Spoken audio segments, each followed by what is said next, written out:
I've got Battle Predators to paint, Tony. How are you? I am all good, mate.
Basically the same list, like if it was three Death Company, two Sanguinary Guard, a Sanguinary Ancient, and I played like two games and was just like, oh shit, this just doesn't work anymore. Like, because I just took like one slight loss and one like super heavy loss.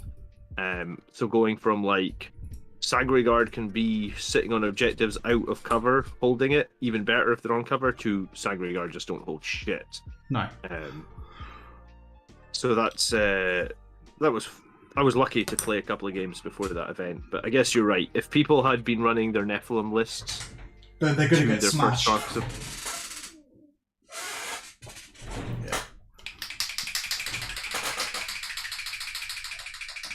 Nice.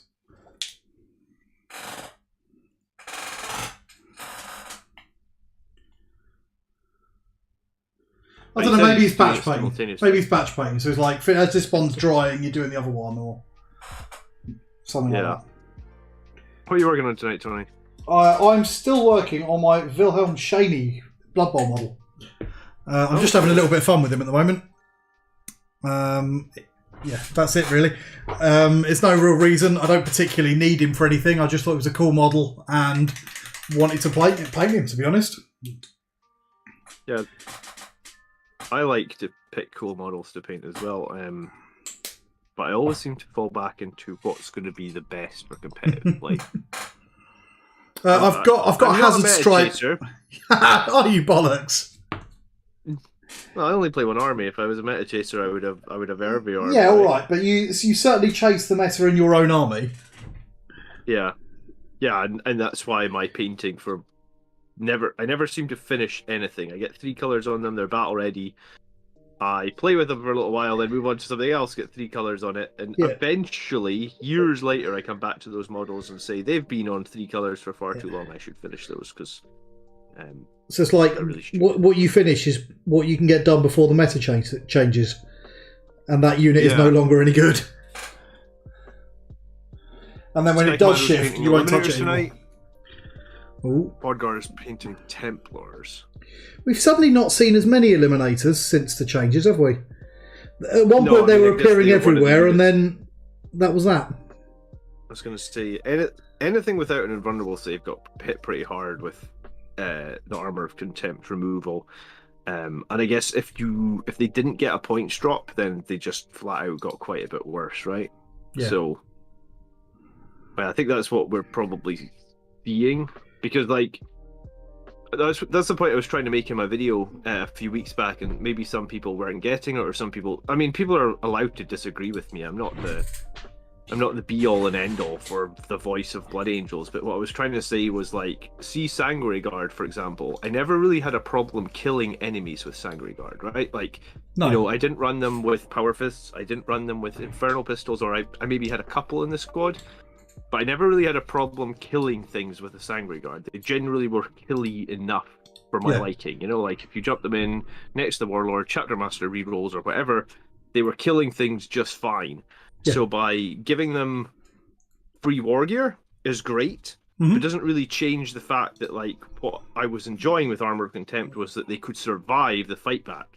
You know, yes, they kill even better now, but the chances of you having a squad or a few guys left to continue the fight in a future turn is gone. And for me, I felt like that was more important than getting a free Infernal Pistol or something like that.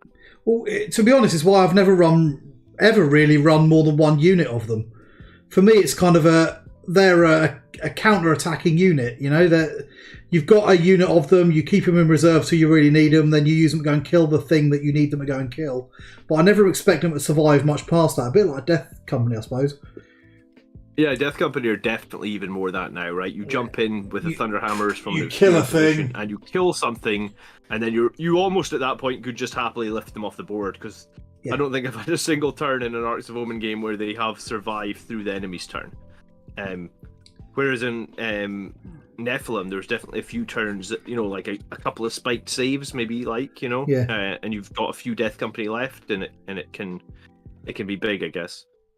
Mike says he is painting for me tonight, so that's perfect, Mike. I'm desperate for you to finish the commission. Mike is going to send me a Ironclad Dreadnought. Is he really?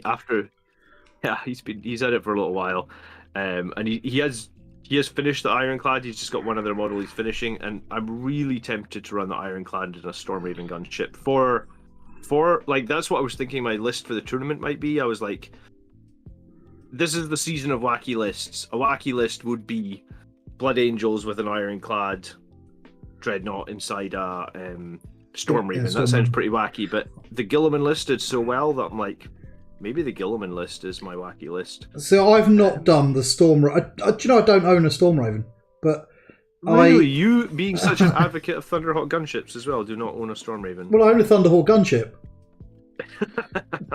and it's kind of like, what am I going to do with a Stormraven? I mean, little and large, right? But I will get one eventually. But that list would make Mark so happy if you ran that Stormraven list. Yeah. Mike, Cheers, Brandon. I was a bit worried. Can you hear John all right on there, mate? Sorry, I asked if people could hear you all right. Clint is doing a Firstborn Custom Captain. Crone says my Stormraven bomb list dropped Eliminators. Mike's going to a Tempest of War tournament with all Dreadnoughts. That's a list after my own heart.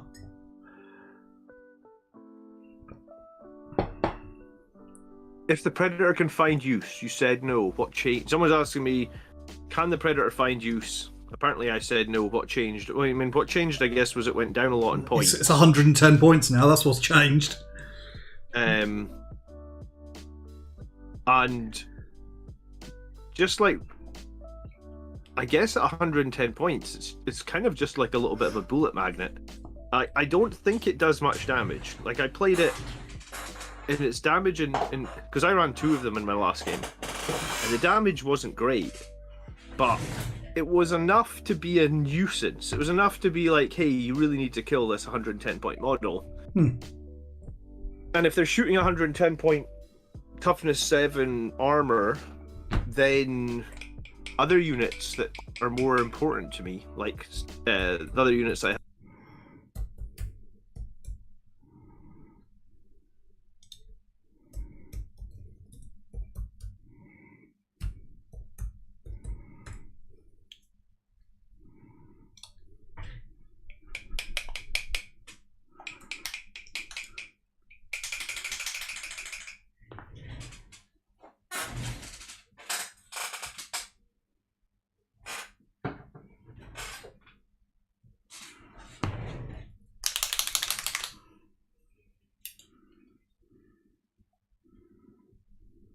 Yeah, it's got to be at least that. Yeah.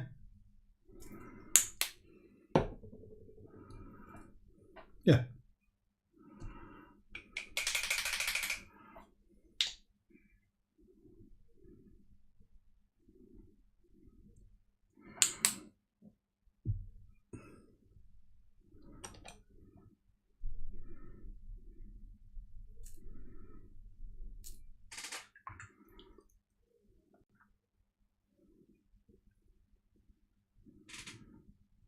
Pretty massive, isn't it?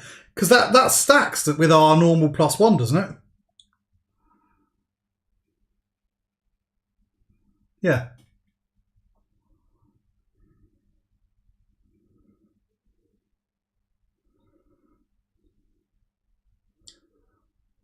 Yeah.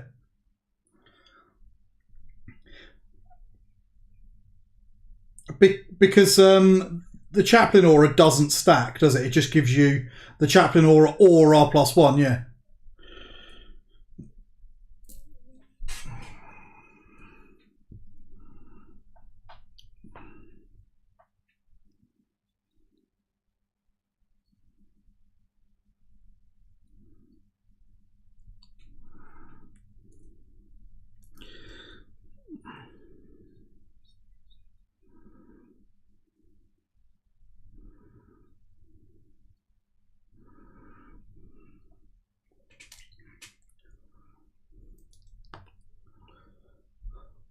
Well, I mean, I've got one and I've run it, but I've never run it in anger until recently, where I've thought, actually, this isn't a bad use of points. It's always been one of those ones where I'm going to teach someone to play or whatever, and I want something a bit friendly to run. Do you know what I mean, you know?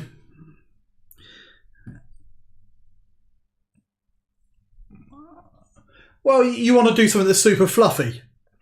So it's the Bold Predators coming out and Tactical Marines and all this sort of stuff, you know? Yeah.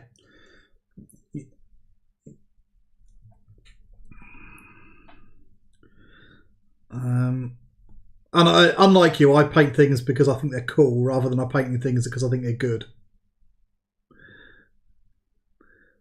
You dirty meta chaser. Yeah, I think it does.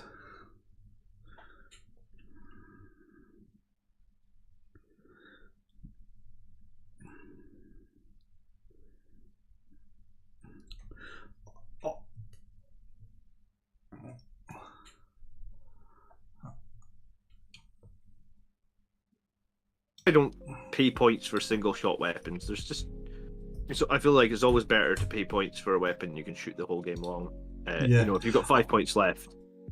I've never taken a hunter killer missile seriously because they're a total waste of points. The only reason that I've got any at the moment is they're free, and there's absolutely no reason not to. Yeah, exactly. Me too. I think they're absolute garbage. Cheers, Brandon. I didn't realise that somehow I'd managed to mute John. Maybe it was like a psychological thing that secretly he talks too much. Yeah, no one wants to hear me speak, that's fine. Apparently you disappeared from my stream there.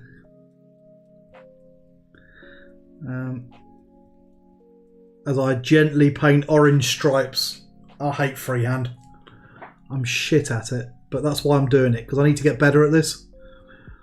Yeah, I was terrible at freehand. One of the things I did recently was try to freehand some big red X's on the side of my impulsor. Yeah. And it's pretty daunting, but like I guess you're absolutely right. If you just practice it, every time you do it, next time you do it, it will be better. Yeah. Yeah, that's the thing. I've totally got out of the habit of, for want of a better term, kind of display painting. And I got totally into how fast can I paint all this stuff, which is great, and that's what my bread and butter is. But I'm trying to relearn some of those kind of more display style skills. And I'm so rusty at taking my time and not just using a load of oils and funny techniques to make it look good in a short amount of time. Hey Jacob, good evening. Mark is in the chat as well. I gave Mark a crash course in... good evening, Mark, by the way. I gave Mark a crash course in OBS the other night. So at some point, he may stream on the Grots channel as well. He now knows... I was going to say he knows a little bit about how OBS works, I guess. OBS is so complicated that I haven't got a clue. Yeah. It's so powerful. It is powerful, but yeah. I was trying to show him my scenes, and all my scenes are like giant messes of different cameras and stuff. And I was like, you really want to do your own scene, and you really want to take time in it, and don't copy what I've done. Yeah, Mark's in here as well, as is Chrono. I think Chrono's in both of our... Okay. Yeah, it was definitely an accident, Brandon. I've seen people do that. They use them Cricut things to like make a really good stencils, and I could see that working really well on vehicles. It would probably work better with an airbrush, right? Or stippling.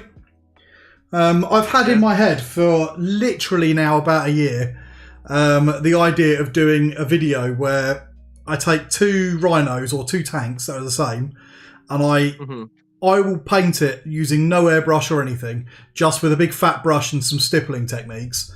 And then I'm going to get somebody else who with like my airbrush setup, like a really good one, but doesn't really know what they're doing. And I reckon that I can stipple and dry brush a tank faster than someone who's not like a super good airbrusher could airbrush it. Oh, well, I would be the guy. I've never used an airbrush.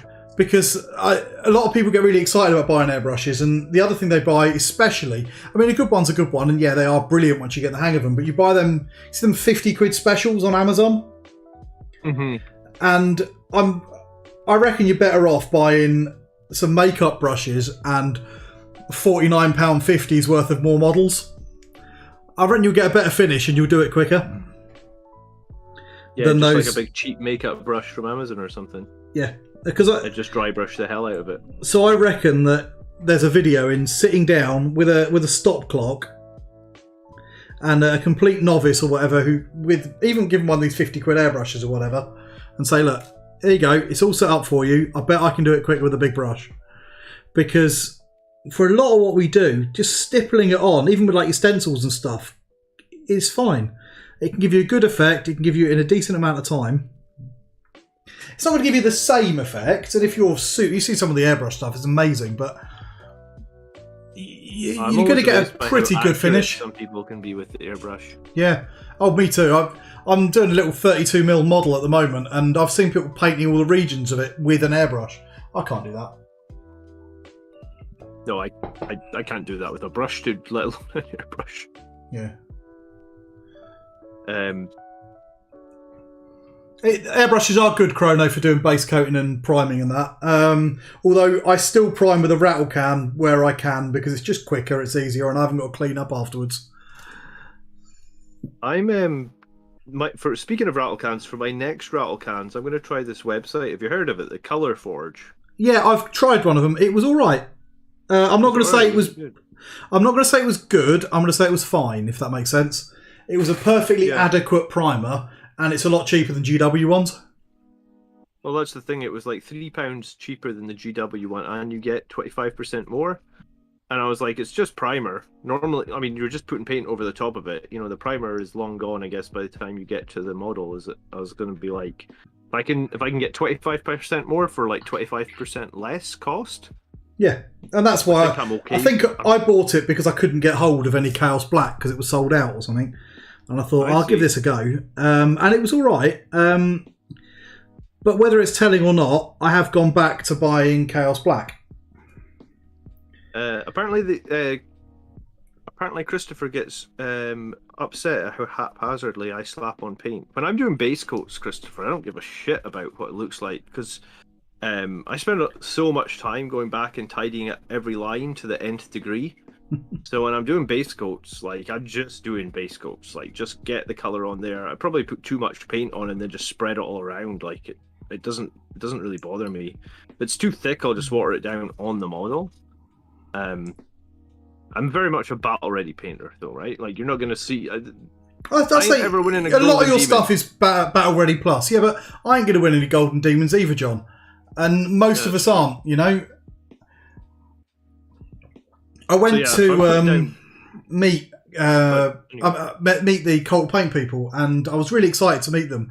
And I was just looking at the standard, holding it in my hand, their model next to mine, identical model, and just seeing the difference. It's like, I am never going to be on the same level that you guys are going to be on. You know, it also depends on how much time you've got, I suppose. Like, I don't have any time these days with the kids. Nor do I. So, Chrono, it was Colour Forge sprays that John was talking about. Yeah, I think it's just Colour Forge. Do they have a U in the name? I don't remember. I don't remember, but they sell them through Element if you're in the UK. Okay, I know they've just got a website called Colour. If you Google Colour Forge spray paint or Colour Forge paint, you'll probably find it. TT Combat do a range of them as well, and I haven't tried them, but they might be all right. Some of the TT stuff's pretty good. I've got the whole TT Combat range of paint when that comes out coming off the Kickstarter to try and do a bit of a review, but I don't know how good it's going to be. I've seen a lot of people say Halford's Primer is good because it's super cheap, right? Like it's like £6 a can. I've never moved to Halford's Primer. No, I haven't. It stinks. I don't like the smell. Does it? Okay. Yeah. I tend to always prime white. Well, do you know what? Sometimes I prime white. I either prime white or gold, or sometimes I go Mephiston red. So I don't know. I know a lot of people that swear by a Halford's Primer. I've just never got round to it myself. It's cheap and it does a job. And I think sometimes, with, like you said earlier, with Primer, that's all that people really want. The thing for me, though, is the reason I still use GW Black is I'm sure there's probably a better one out there. But I can get it in... There's quite a few GW shops not all that far from me. I've got a little local bookshop in walking distance that stocks it. And for a couple of quid, but I can walk to it, I'll pay the couple of quid, you know? Yeah, there's definitely something to be said about it being easy to get your hands on, because I always find that you need to spray stuff at random times. Yeah. Or at least I do. I always run out just in the middle of when I've got my mind to do something, or I know I've got a bit of free time coming up, and then I'm like, shit, halfway through a spray or something. DTM as well, thank you so much for your message on the Gilliman list, by the way, because I think the list that I played that had Gilliman in it got so much stronger because of DTM's suggestion. He told me, and it's something I hadn't really thought about, was like, see the bike captain I typically run. I mean, before I ran him with an Infernal Pistol, because it was like 5 points, right? And I would run him with like other ways of surviving. Well, if you run him with Gift of Foresight, and you give him, let's say, a Combi Melta instead of the Infernal Pistol now, it means you've got like the Combi Melta to shoot the Combi Melta, because you know, having a Melta on a fast-moving captain like that is pretty useful. But in the same turn you shoot the Combi Melta, you can also shoot the bike's guns. So what you can do is you can shoot a Quake Bolt from the bike's guns. So that is a Quake Bolt, so that hits on a 2. You can either reroll ones from Gift of Foresight or reroll ones because you're next to Gilliman. Yeah. So if you think about this, like, I already said that Gilliman's giving my whole army 10% improvements to their shooting. Yeah. Well, I'm also getting, basically... So does Gilliman give rerolls then, and reroll ones to the captain? he gives it to all Imperium within 12. Oh, so your characters, your nice. your vehicles, everything. It's huge, man. It's so so I guess in shooting it's a 10% damage buff across your whole army. I mean, in melee it's the same 10% damage buff, but if you have the captain with the Quake Bolt, then you have pretty much a guaranteed Quake Bolt. Yeah. You know, or it's not a guaranteed Quake Bolt. Hitting on a 2, re-rolling for free, basically. So you've got this hitting on a 2 Quake Bolt. That if that goes off 24 inches away, whatever unit in melee is going to be +1 to hit. So stuff like Blade Guard, right? Like, if you normally play your Blade Guard, as you normally do as a Blood Angels player, when they come out of your Impulsor, or however you get them on the tabletop, same as how you would get with your Terminators, they would normally be just like hitting on 3s. I guess Terminators probably hitting on 4s because they're Thunderhammers, so you'd probably pay the 1 CP for like Fury the First, so they hit on 3s, right? Yeah, absolutely. So that's pretty standard. Well, with this free 24-inch Quake Bolt that kind of already always hits, that means that everything that was previously hitting on 3s was going to be hitting on 2s, and now, as long as you're within 12 of Guilliman, 12 is pretty darn long. That's a big radius, isn't it? It's a huge radius, and Guilliman can just sort of march up the board. One of the turns, I was kind of using the Ball Predators and the Impulsors to like look out Sir him, because he's 9 wounds, so he can't be shot. So he's just marching up the center of the board, granting this giant aura. And let's say they did kill a Ball Predator, they start shooting at Guilliman. Well, he does have a 3-up in Vun save, right? He's not going to drop quickly. I actually don't even know how many wounds he has, but I'm sure it's like 7 or... Oh, it's 9. Sorry, 9 wounds, yeah? So, yeah, if they do kill the ball, in one of the turns he was lookout served by like 2 Ball Predators, and one of the turns he was lookout served by the Impulsor. I was like, so if they kill that on top, they're then going to have to shift 9 wounds on a 3-up in Vun save. Like, it's going to be pretty tricky to do that. Yeah, it's not going to be. Well, they're going to struggle to do it before you're able to do anything about it. Because you can always you can apothecary Guilliman, can't you? No, because he doesn't have the same chapter as he would need to have blood. He doesn't have the Blood Angels because the apothecary heals chapter, so you wouldn't be able to heal Guilliman. But regardless, you just have him marching up the board. So all your melee has suddenly gone from like your Blade Guards coming out your Impulsor before. Like in every other list I've run Blade Guard, when they come out in Impulsor, they're hitting on 3s, right? Well, now they're just fucking hitting on 2s, re-rolling 1s. And it was like, if you just give all my close combat units hitting on 2s, re-rolling 1s, like army-wide almost, and then you give all my range shooting 10% damage buff, and then you give all my charges plus 2 inches, so charges from Deep Strike just become so much more reliable, and then finally, you get to re-roll morale tests as well. I was like...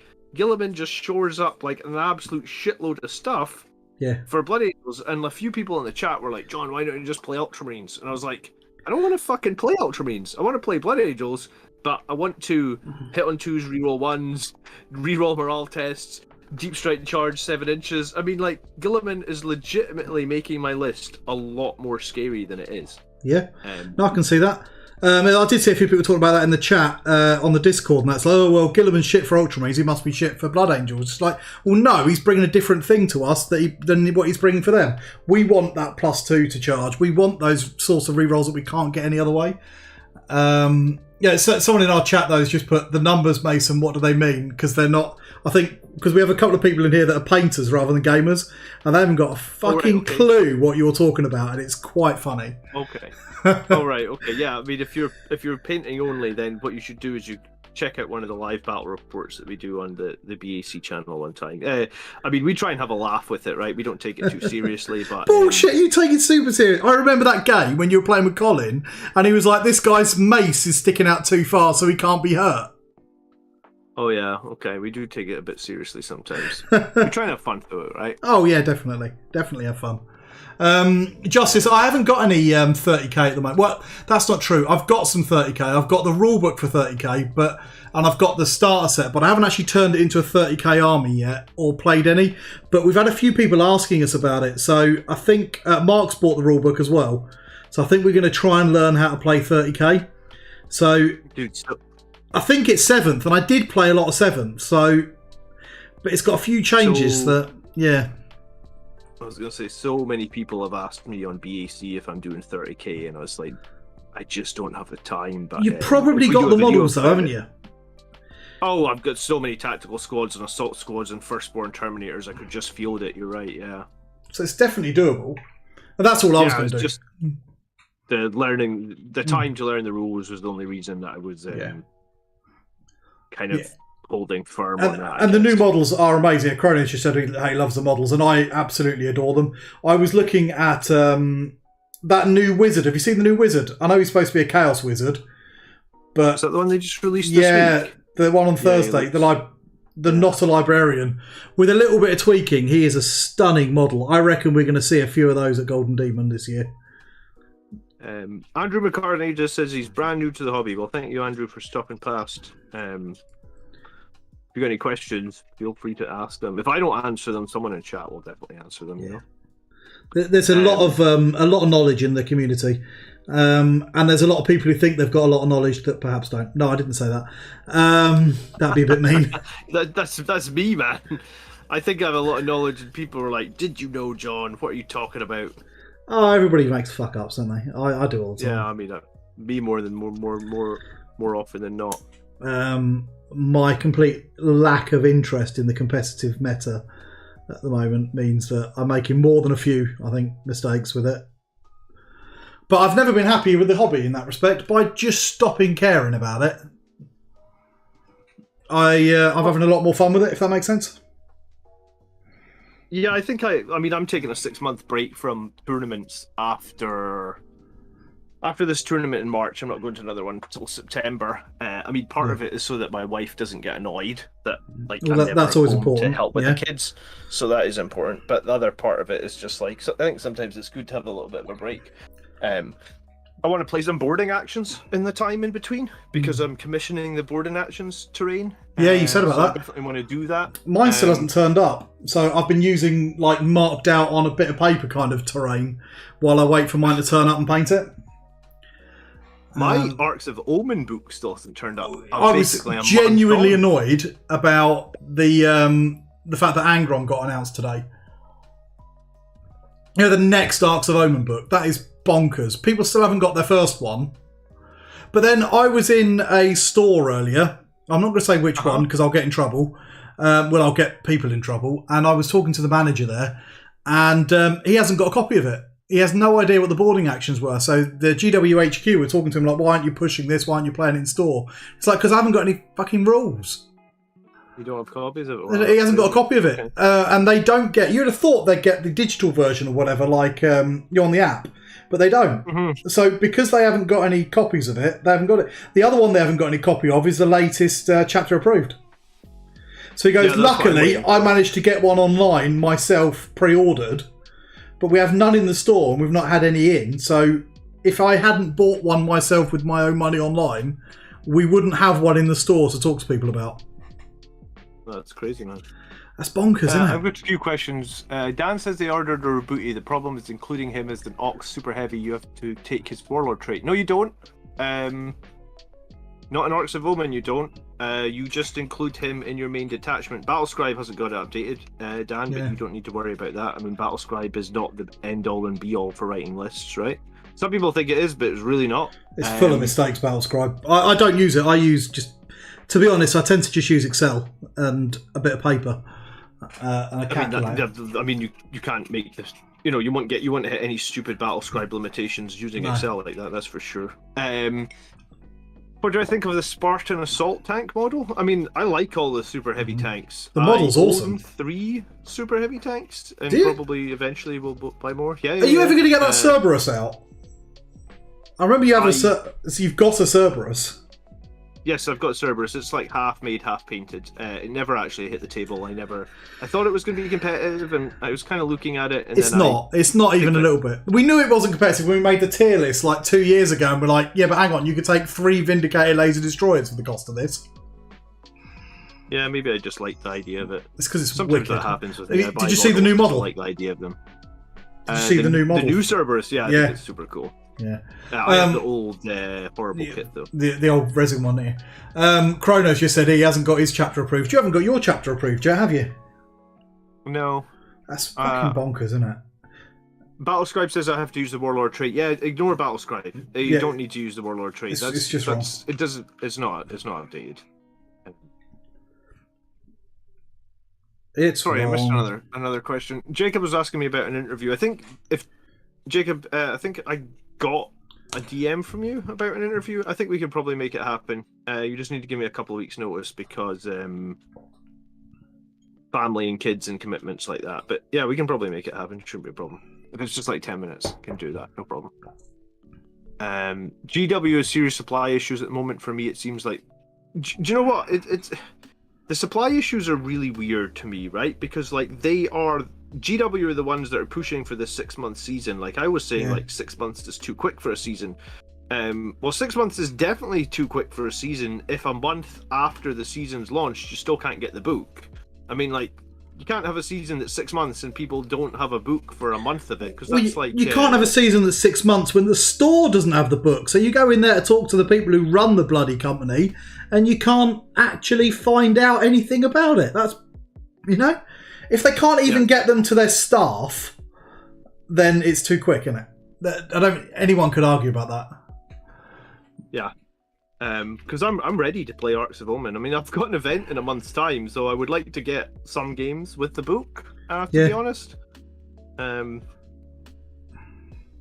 Yeah. So, but yeah, I mean, I think it's a season of the only saving grace, I suppose, is this sort of like wacky season of experimentation where like random lists are probably going to be the strongest. We're going to see some lists win events this season that will never win an event again after the season. I feel like. Yeah, but I love maybe that. The Gilliman, that is the best thing ever. That I'm doing is going to be one of them. Maybe.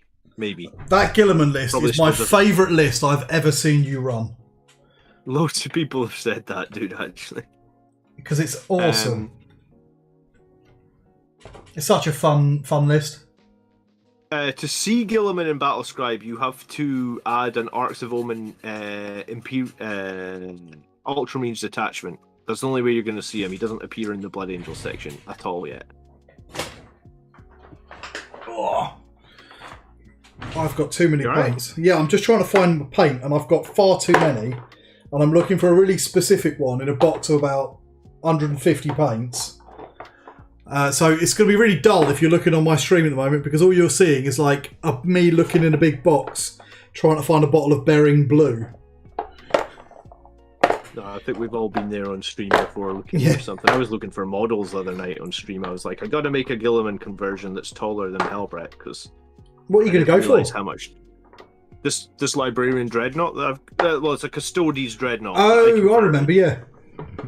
I remember you having him. I gave him a Firstborn Dreadnought arm. I cut the Custodes arm in half and sort of converted it out. Yeah. He's sat on a shelf for a long time, so...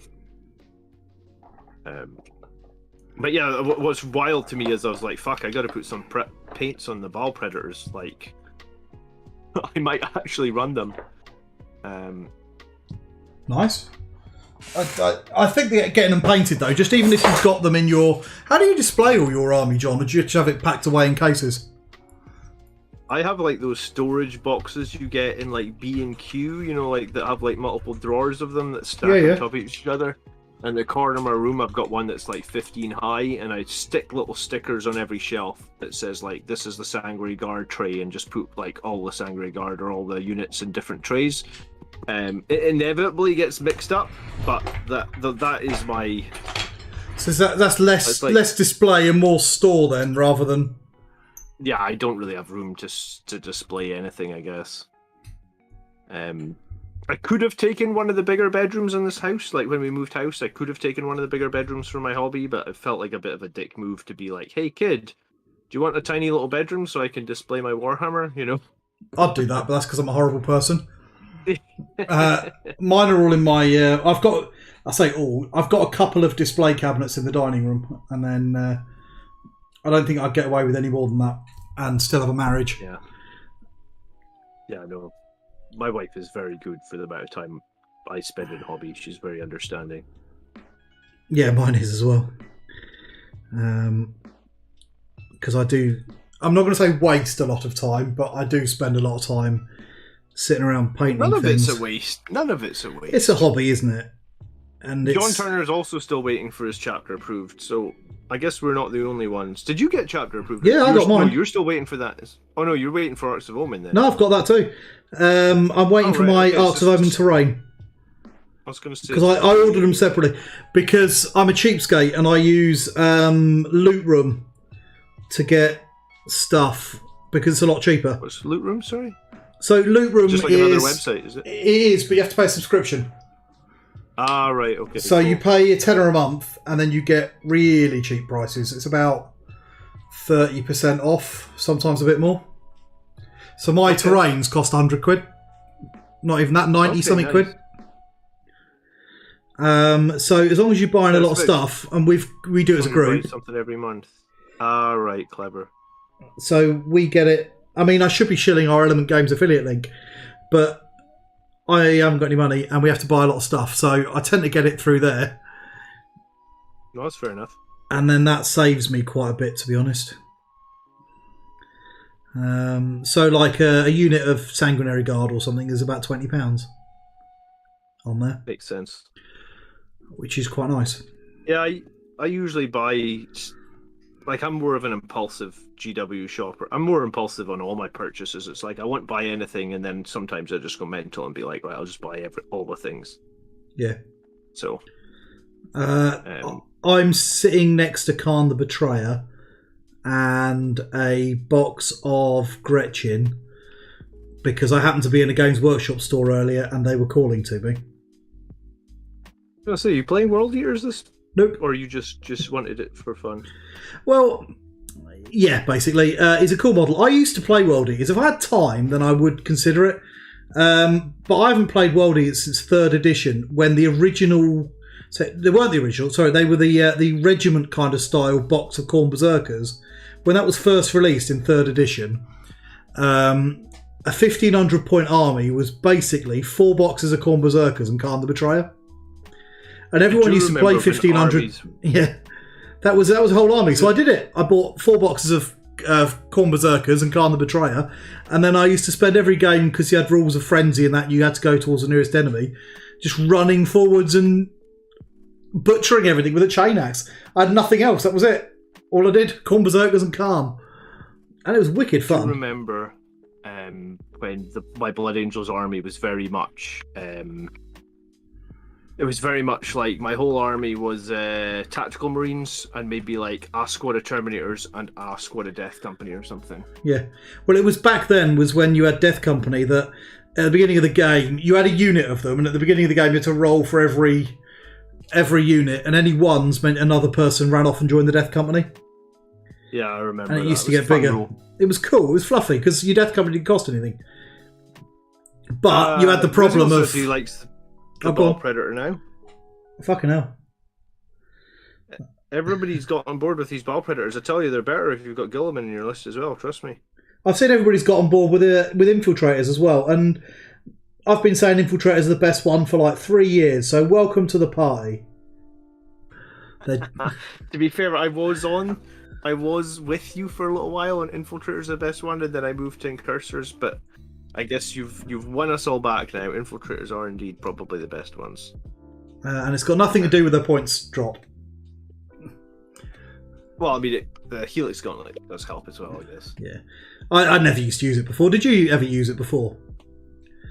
The Helix Gauntlet, I used it like once or twice when I had 10 points available at the end of a list, and like it usually was pretty decent. So, but usually when you're making a list, you find yourself, you like prioritize things that, you know, like if I had 10 points at the end of the list, I'm probably going double Infernal Pistols. Even though I know the Helix Gauntlet is good and there's value in it, yeah. If you've got 10 points left, you're going 2 Sanguinary Guard could use a couple of Infernal Pistols. You know? See, I'm I'm always cheap, and I never give anything any war gear ever. So like everything is super. I've very rarely found that more war gear is better than more dudes. Yeah, that is a very, very adequate way of putting it. Yeah. James has just treated himself to the Blood Angels Terminator Assault Box and a Captain with a Relic Blade. Nice, James. I want to buy that another box of those guys, and I want to put a Deathwatch shoulder pad on one of them, like in the Angels of Death animation that's on Warhammer Plus. Yeah, that'd be wicked. Because I really liked the look of the Terminators in that show. Did you seen it? Yeah, Tony. Yeah, I have. I loved it, actually. I know the quality of animation people gave it a bit of stick for, and that's true. But to be honest, the bit that really sold it and made me absolutely get tingles is there's that bit where the Dreadnought comes in, and he's like, and he's referring to the Tech Marine as little brother. And every time I see that, it just absolutely gives me the tingles. I mean, that's fantastic. And now I can't help it. Animation. It was quite stylistic, wasn't it? Yeah, but it was the facial animations upset a few people. They said they weren't really very realistic and things, but I think they was all right. I've seen worse. I don't think it was any worse than Astartes. Now, the thing is, everyone always holds Astartes up as amazing, but Astartes is a fan animation, and it is visibly a fan animation. Yeah, some of the bits in like the space scenes are stock assets and things like that. It's a good one, but it is a fan animation. And you can see that this is a proper professionally done piece of work. Yeah, there's a new season of that coming out now, right? Yeah, I saw that. I haven't seen any of it. Wasn't there like a making of or a trailer or something?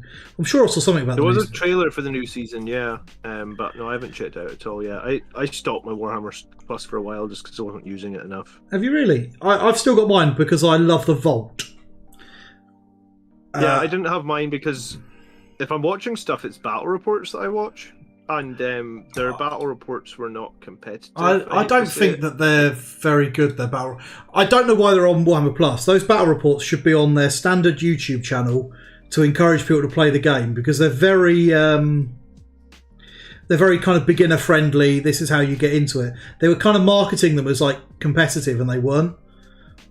Yeah, I think that was the problem. I think you hit the nail on the head 100%. It's like, if I want to watch friendly battle reports, I wouldn't be a subscriber to Warhammer Plus to do it, right? Like, Midwinter Minis did like a whole series on like, they did the new armies, 500-point battles. Yeah, they were really fun. They did the Combat Patrol, whatever they weren't getting started box set kind of tournament, didn't they?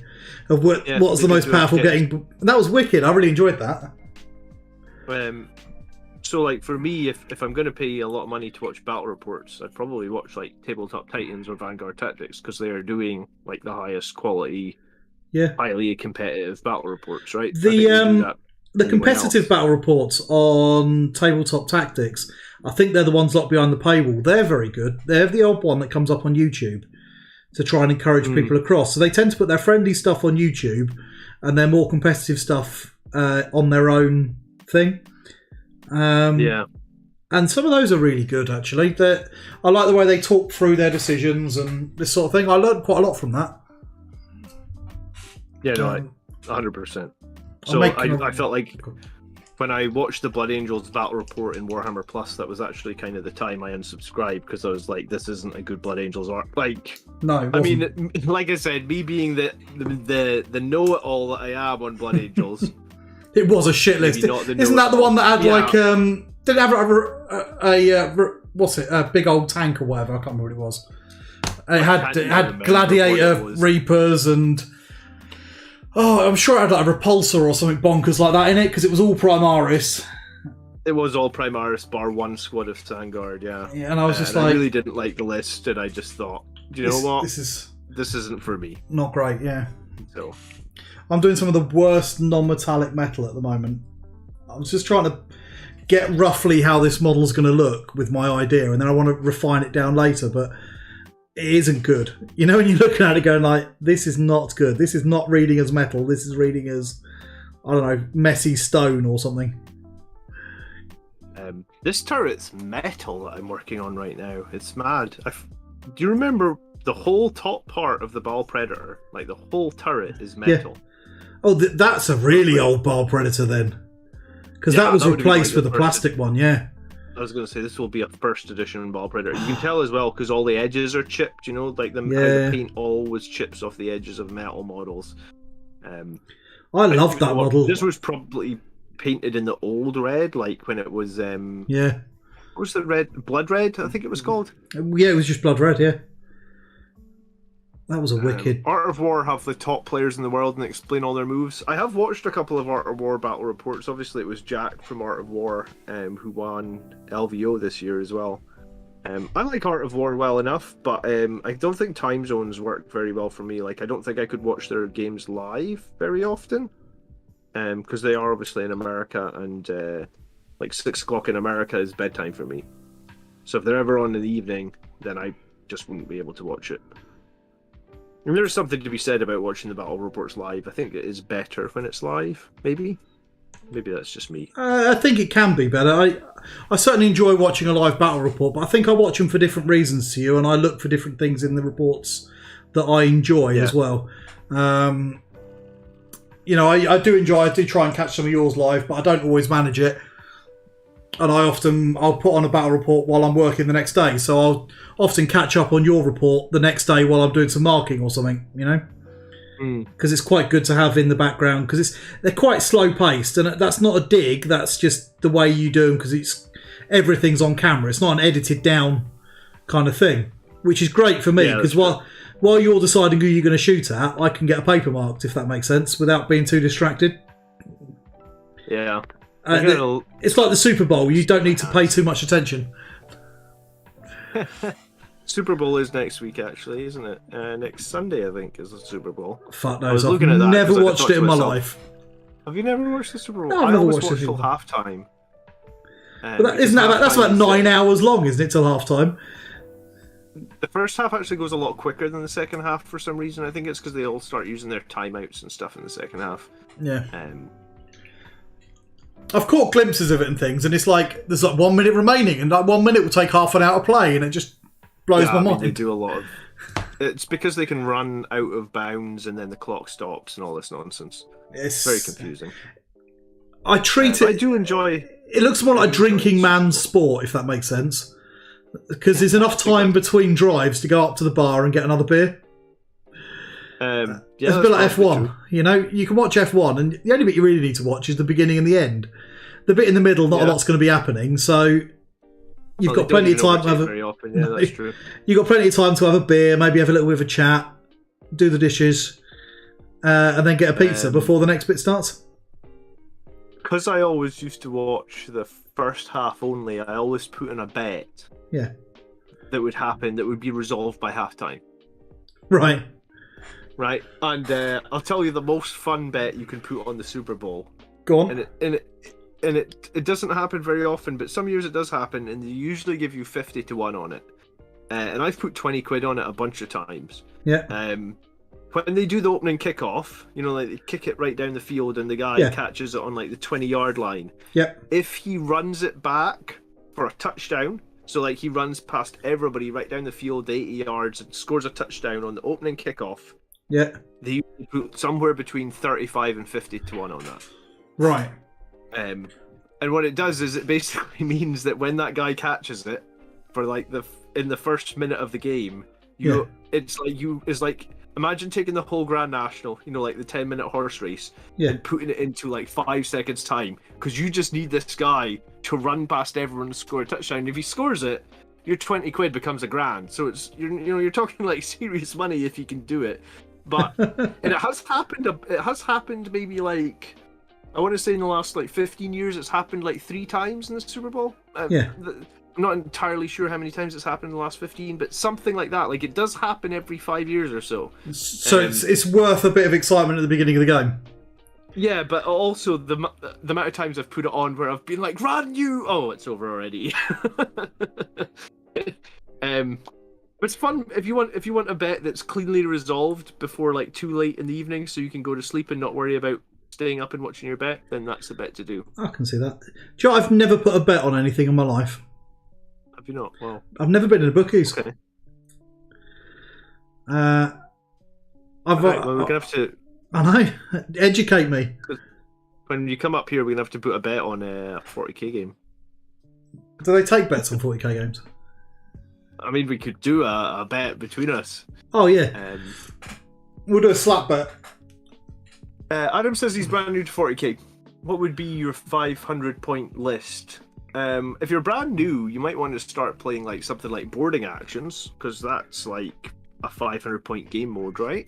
Yeah, and it's a good one to learn the game because you've got a lot less strats and crap that you've got to learn right off the bat. Well, that's true, yeah. I made a boarding actions list just this week, which is like 500 points, and I bought some Blade Guard veterans, and I put down some firstborn Terminators, like Assault Terminators with Thunderhammers, put down like a random captain. There's loads of ways you could arm a captain. I would probably recommend you get if you're playing Blood Angels, you get a captain with a jump pack and a Thunderhammer. I mean, or on a bike and a Thunderhammer. Both are equally good in my opinion. And then, well, I wouldn't run a bike in boarding action though. Oh, sure, you can't run a bike in boarding actions. So and I guess you can't run a jump pack in boarding actions. But no. Yes, you would need a captain. You would need a captain for boarding actions. But if you're gonna want to play, you don't have to run a captain in boarding action. You can run a librarian or a chaplain or something. Especially if you've bought one of those starter sets or whatever, where you might get a foot character.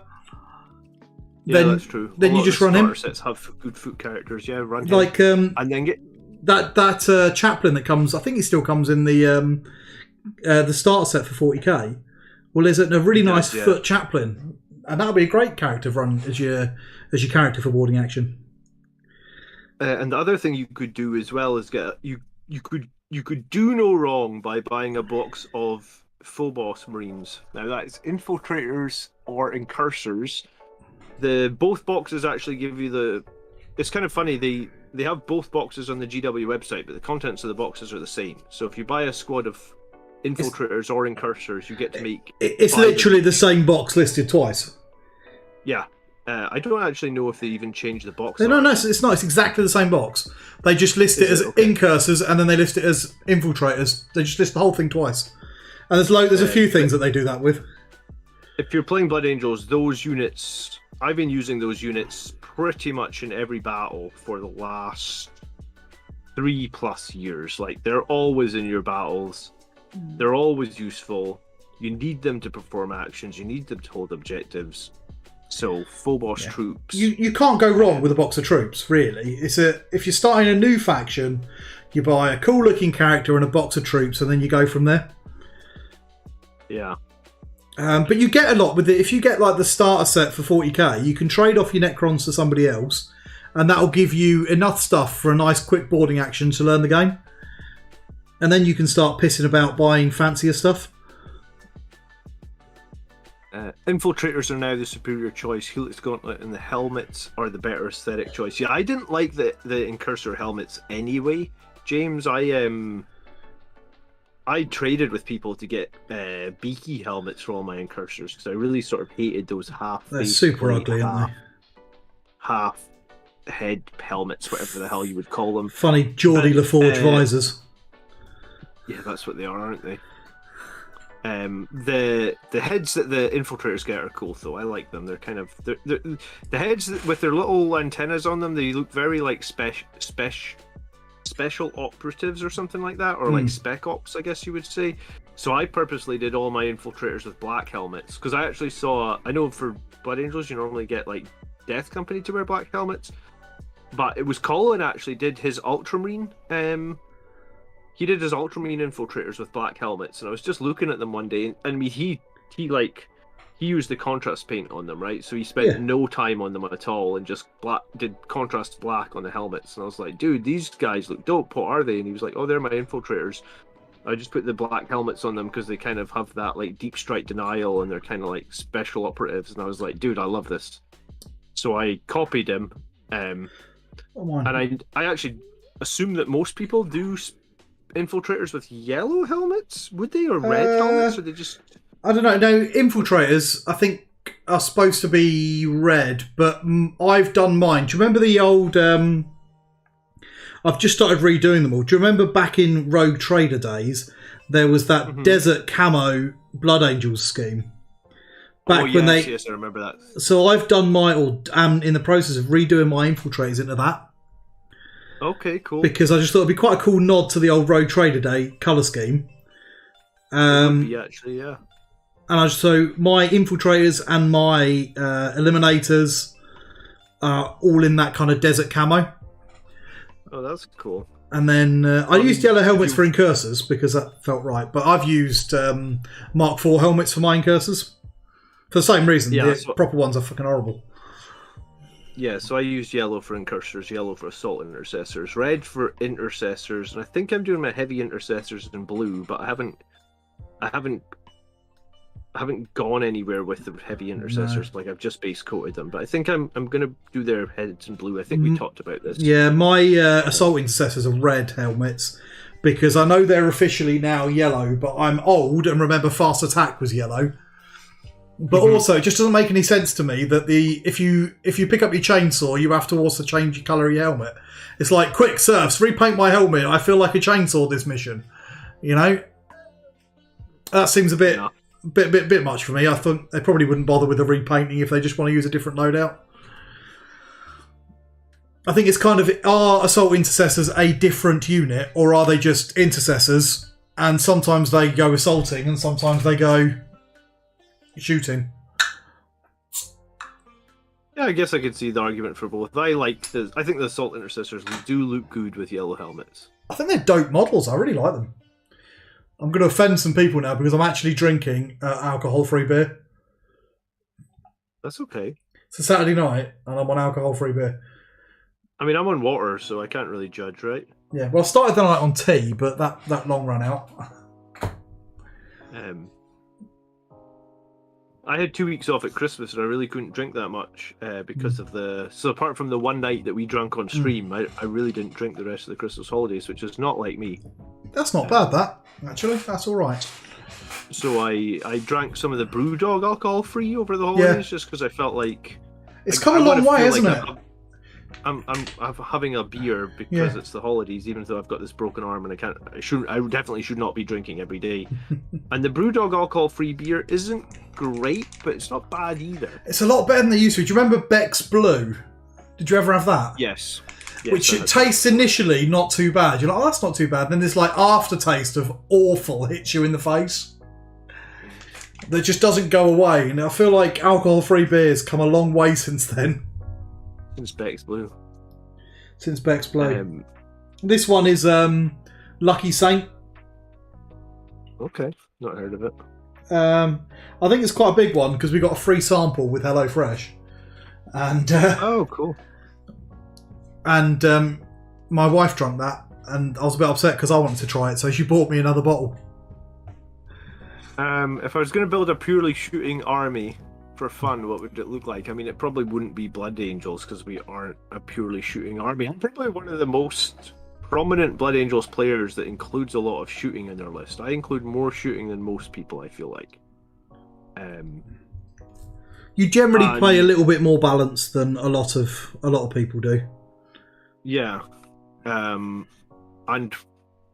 the sort of units that I've run are Redemptor Dreadnoughts, Contemptor Dreadnoughts, Bile Predators. I run the Whirlwind a lot. Now I've run Bile Predators, but I've never run them before. It was very much, most of my shooting has come around Dreadnoughts recently, but if we go back like 10 years, I was actually in my drawers the other day, like looking at like, you know, with the Arcs of Omen points cost, everything has gone down and everything's a bit weird.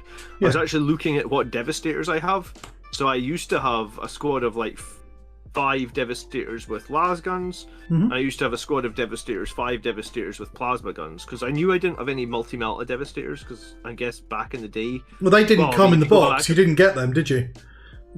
And also, multi-meltas only used to have one shot, right? Like, it was only in like 8th edition they changed them to not even 8th, it was 9th edition they got 2 shots. In 8th they didn't even have that. Yeah. Okay. So multi-meltas weren't really an option. They weren't really what we needed back in the day. Las cannons were better because they had 72-inch range and the board was bigger. You could set your las cannon guys up on a building and cover and then just shoot across the board every turn. And plasma cannons were good because they had like flat 2 damage, which was really good at killing 2-1 models back in the day as well. Yeah. So that's what I used to have. Devastators with plasmas, heavy plasmas, and Devastators with las cannons. So I was kind of looking at what I had. So if I was going to do all shooting, it would probably be like Devastators, Dreadnoughts, but I don't really do all shooting anymore. And I've done a little bit. I think I take a bit more of a balanced army than you do. I like to have the way I've always played Blood Angels is that they're a Codex chapter, which means that it's a balanced army, but they've got a little bit better melee than everybody else, so I've got a better counter punch than other people do. So I will tend to take probably... You take about 25%, and I probably take closer to 40% is guns. Mm. You know, I only ever run one unit Sanguinary Guard and things like that, but it's still large numbers of Dreadnoughts. I've run a few other things, like the Sikaran's a bit overcosted, but into some armies it's great. The Sikaran is, the main gun on it, the autocannon thing, is the perfect anti-custodes weapon. Okay. You know what? I'm completely forgetting that I used attack bikes a lot. Yeah, you do. In this edition and last edition. And also I've used Eradicators a few times as well. So, I mean, all those units can be used in shooting armies. I just don't know if I would recommend you go... My thought is, never in a 2,000 point list is Blood Angels. Don't have over 500 points of dedicated shooting. I mean, you can go a little bit higher. Maybe, like, I'm probably okay with what you said, Tony, going like another 10-20% on that, but don't have more than 50% shooting, or you're just God, no, don't. You're it's about balance, you know, because Mark's always saying, you know, he's looking for units that synergize or get the most out of our special rules. And for me, I look at it as our special rules are the bonus we've got over the baseline of Space Marines. So it's a Space Marine army, but we have a bonus here, rather than everything's built around this kind of, I'm going to go in your face and punch you. Yeah, that's fair enough to see. So it means that when I do occasionally play more competitive tournaments than that, I have a rough time. But what it also means is I've got no real bad matchups. I don't care who I'm playing against, because everyone I'm playing against is going to be a hard battle, but I've got tools in my toolbox to deal with it. You know, if I'm playing someone who else is all melee, well, I've got a decent number of guns. If I want to hold back and play a more shooty game, I can do that, and I can just use my melee units as a countercharge unit and not go for it. So it's difficult. I was going to say, if you go back I think most of my games back in the day were like third and I started in second, but I played the most time in like third and fourth edition. Same for me. And in third and fourth edition, when you played Blood Angels, you almost lined up with let's say 2 tactical squads, maybe even 3 tactical squads, because there wasn't such a plethora of options. No, not at all. And I remember multiple games that what you would do is turn one, you would move all your tactical squads forward, and you would rapid fire at the enemy. I think there was even a bonus where if you stood still, you get more shots with a rapid fire. So you stood still. So sometimes you would move forward and shoot, and then in turn 2 you might shoot again. Yeah. Your death company would just be chilling behind the tactical squads. You'd hide them out of line of sight. Charged. Yeah, and you'd wait for the enemy to come in nice and close to deal with the fact that you're shooting at them, and then you would smack them in the face with your death company. And that's exactly how I still play. And I remember a lot of times in turn 3 or something, you might even fall your tactical squads back. So they just move, literally move away from the enemy for 6 inches and then shoot them again with their bolters. But, I mean, back then, bolters were, seriously good weapons, I guess, right? Well, they were never that good, but they weren't bad either. They hit fairly hard. Against things like Guard and that, they didn't get a save. But you'd have things like tanks and Devastators and that. You'd have a decent amount of firepower. Because you've got to remember, back in third and fourth, we didn't even have Sanguinary Guard. They weren't in the game. Yeah. You can only have 1 squad of Death Company in your army. I reckon, this is controversial, we should go back to that. I reckon one squad of Death Company and 1 squad of Sanguinary Guard. Make them shit hot, really, really good, but limit them to 1 squad. I did wonder if they would ever do a season, the rule of 3. Is the sort of standard rule. I did wonder if they would do a competitive season where they maybe flip that up a bit. Did you see James's tournament he's playing in or running or whatever? No. It's called a Highlander tournament. And you're only allowed 1 of each data sheet. Okay, cool. And you get an additional 5 victory points if you bring a unit that nobody else in the tournament has brought. Okay. So the idea is to encourage you to bring all the sorts of weird models and that. There's no legends allowed. Get any game time. Stuff that doesn't get any game time. And if you bring enough, you can get a decent... I think it's capped, but you can get a decent amount of victory points before you've even started by bringing all the crap that nobody ever plays because it's underpowered. Pretty cool, actually. I think it's wicked. I really want to try and play this style of tournament. I think that sounds a lot of fun. Bring out all of the random, weird Derrideo dreadnoughts and stuff like that. James is asking, he says he misses the time when the chaplain had to lead the death company. Did it used to be that the chaplain was almost part of the death company unit? You got a death company, yeah. You could, because back in those days, you used to attach characters to units. Oh, that was it, yeah. And if you didn't have one attached, then you basically had no control over them whatsoever. I do remember there was an edition where the Death Company had to move towards the closest enemy at all time and charge them. Or was that when you didn't have the chaplain attached? I think you could attach a chaplain to try and gain a modicum of control over them. But that was the same edition where every turn you rolled a dice, and on a 1, that unit had to move towards its nearest opponent, even if it was a tank. Which was shit when you had like Devastators that couldn't move and fire. I don't remember that. That was the same time when so at the beginning of the game you'd roll to see who joined the Death Company. Yeah, I do remember that. And then during the game you had to roll a dice to see if you guys would run forward. Because they lost to the Bloodlust, basically. Yeah. Because that's where the whole fluff of all the other chapters put they go from Scout Company Devastator to Assault.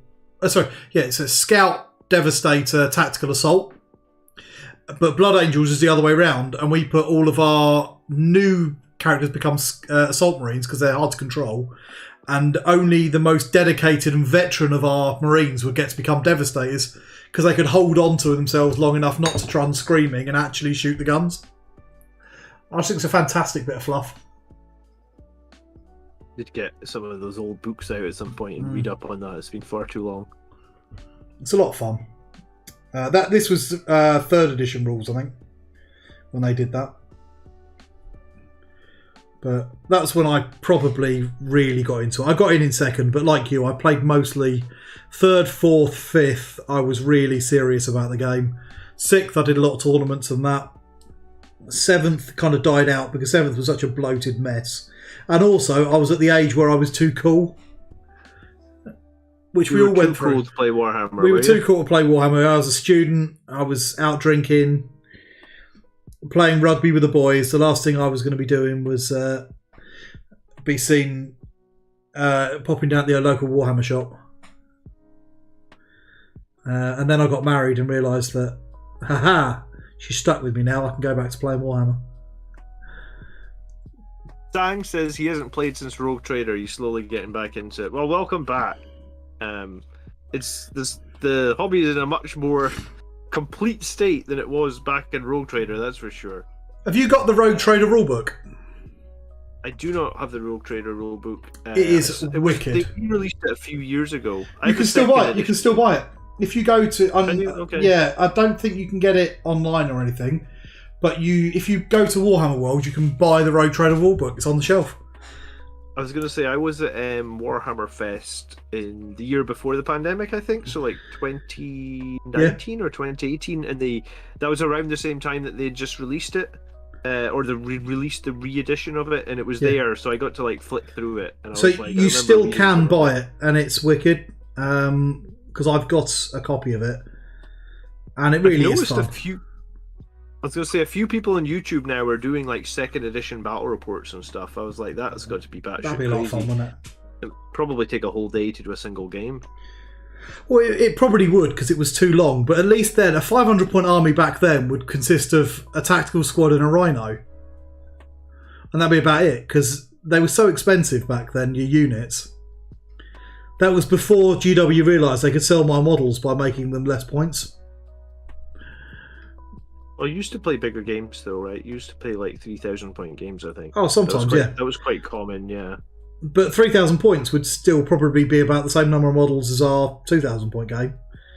Yeah. I think 2,000 points now is very much 3,000 points from back in the day, maybe slightly different. Clint says, I loved attaching characters to units. It was cool, I think. Now the unit makes the charge and the character fails and is left open and gets destroyed. Yeah, I don't love that either, to be honest. I just thought it was thematic that they would lead from the front, and that would give that unit a bonus by having a character in there. Yeah. Right, now is some of the worst non-metallic metal that I've ever done on this model, and I'm not outrageously proud of that, but I think it looks all right in some areas. It's just I've done the skull and I've just made a right hash of it. Good evening, Braden. How are you doing tonight? It's a bit smooth. If anyone's tuning in, I'm streaming with Tony from the Three Grots, from the podcast that we do every week. You missed a pretty fun podcast episode this week, actually, Tony. Me and Mark filmed it without you, so this week it's just 2 Grots. So we'll get no one will view it this week because you're the favourite Grot, aren't you? I think that's massively overblown. Well, I'm the rantiest Grot lately. Which is funny because I'm the one that's usually rantiest. I think it's because you keep bringing up competitive and it just upsets me. And it's triggering you, is it? I think it must be. Right, that looks a bit better.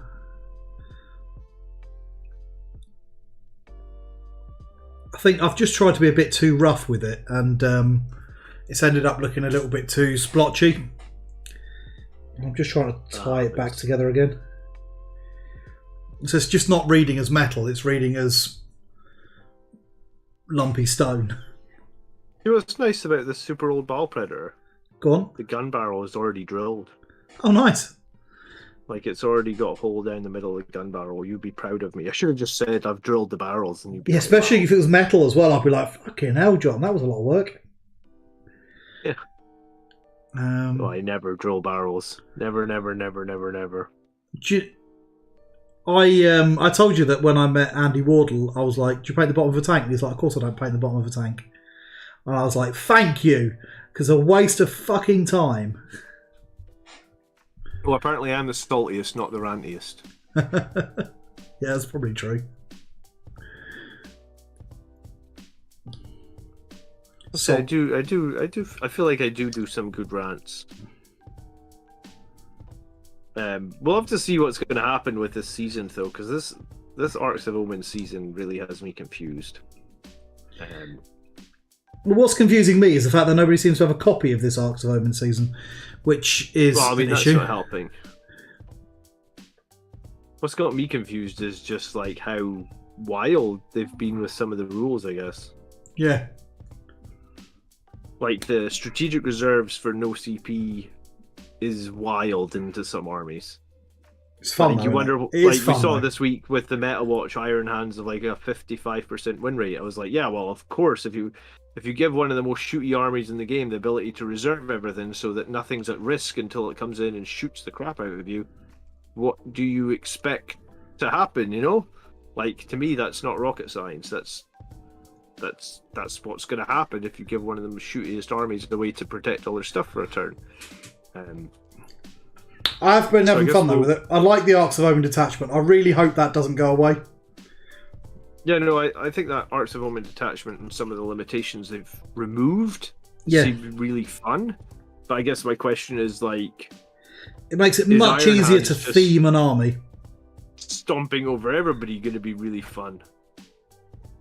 That's my question. Well, because Iron Hands are definitely going to be doing some stompy stomp. I'm supposed to be playing Iron Hands this week. I'm going to run the Gilliman list against them again, but like, I feel like I'm definitely not confident. Well, yeah, I can see that. They are very powerful at the moment, and most importantly, they're a bit boring to play into at the moment because they're very. And they were last edition. You remember at the end of 8th as well. They were just a bit dull.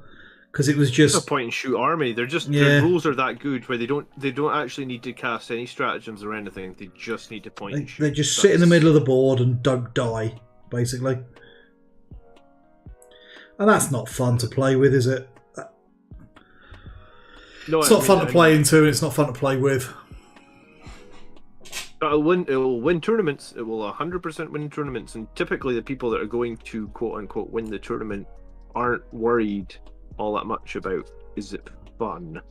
I feel like fun and winning tournaments is quite far apart. I think it can be for some people, and that's and that's genuinely why I've stopped going. I haven't been to any tournaments. I was to say this year, but obviously. We're only in the 2nd of February, so it's not that surprising. But I think I only played him a couple last year, if that, and they were only little ones. I've just lost interest in them. The attitude around it has changed, and I don't think it's for the better.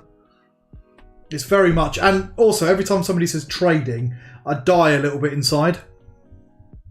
Because you don't like unit trading, or what? No, I don't. I genuinely don't. I'm not going to deny for a fact that the way the game is at the moment is this kind of, you put a unit out and it does a thing, then somebody else, they put out their unit and it kills that unit, and then you put out your unit to kill the unit that killed your unit, and this sort of backwards and forwards. It absolutely is happening, but planning to do that just seems so against the spirit of the game. You know, they're supposed to be your guys. You're not supposed to be going, I don't care if all of my dudes die, because I'm just going to put them all out. So I know you do occasionally, but that's supposed to be a tough decision. That's true, I suppose. So it just feels very against the spirit of the game. But it is, you know, who was I watching? Arbitorian was talking about the idea of, if you manage to win your game in 2 turns, you've broken the game. Yeah, that's true. And the current tournament game is, how can I break the game more than my opponent manages to break the game? He said that in the MetaWatch article, didn't he? Yeah, and someone did, but that's not fun for me. I don't want to break the game. I want to play the game. And that's what trading is. That's because that's literally trying to break the game and turn it into a coin toss. And yeah, it just is so against the spirit of it. But yeah, maybe I'm just old. I think if Games Workshop would need to consciously want to change that. Yeah. And it goes against them, like, making the game, like, they want the game to be quicker, so units have to survive less, I guess. Yeah. So yeah, it's a tough one. It's a funny one, isn't it? But it's definitely influenced. They're going down that route. The competitive scene has always been a very tiny part of 40k since its inception. But the last sort of couple of years, they employed the guy that runs the ITC, and we're seeing the US market become a much more important part of the game, because it was always very EU centric for most of its history. You know, the people who made the game were English. It was designed for English people, and because now the biggest market, of course, is America, they're really shifting, because the tournament scene in America has always been much more important to the game. And they have to shift, because if they want that big money, because there's a big market and lots of people to sell to, they've got to appeal to them. And what appeals to that market is hyper-competitive game, arguably to the expense of the story and the fluff, you know. Before you know it, we'll be looking at it and it will go. Do you remember the old line of, we want to make the best miniatures in the game, in the world? That was their whole thing. We want to make the best miniatures, not the best game, the best miniatures. That's why they were Citadel Miniatures Company. And that's going. Soon it's going to be, we want to make the best game. And I don't know how much I like that. Nick's asking what I think of Vanguard veterans with a ton of double infernal pistols. I guess they're cheap now. That you can. They're very cheap. You can put a Vanguard. You've got a Vanguard veteran with 2 infernal pistols for how many points? With a 23 points, something like that. 23, 24 points, maybe. Because they don't pay for infernal pistols, do they? No, they pay for some weapons, but not those ones. So let's say it's about 24, 25 points. You've got a 12-inch move model that's got 2 pistols that it can fire for 25 points. It's got 2 shots. Multi-melt is what people are trying to use it for, I guess. I don't know if I love pistols on Jump Marines, like going double pistols. But I can see why people would think it's strong. My thought with Infernal Pistols is the amount of times the whole squad isn't in range. Yeah, that's why I don't like them. The guys in the second row are not in range. It's why I rarely take them. You have to think about it, I suppose. Chucking one in is one thing, but Multiple, I Yeah, I think, mean, is it's nice to probably have too a much. few infernal pistols, but Yeah. As a backup to their main job, which is charging things and stabbing them. I don't think That's I'd want to true. turn it into a shooting unit. I've got better shooting units for that with range.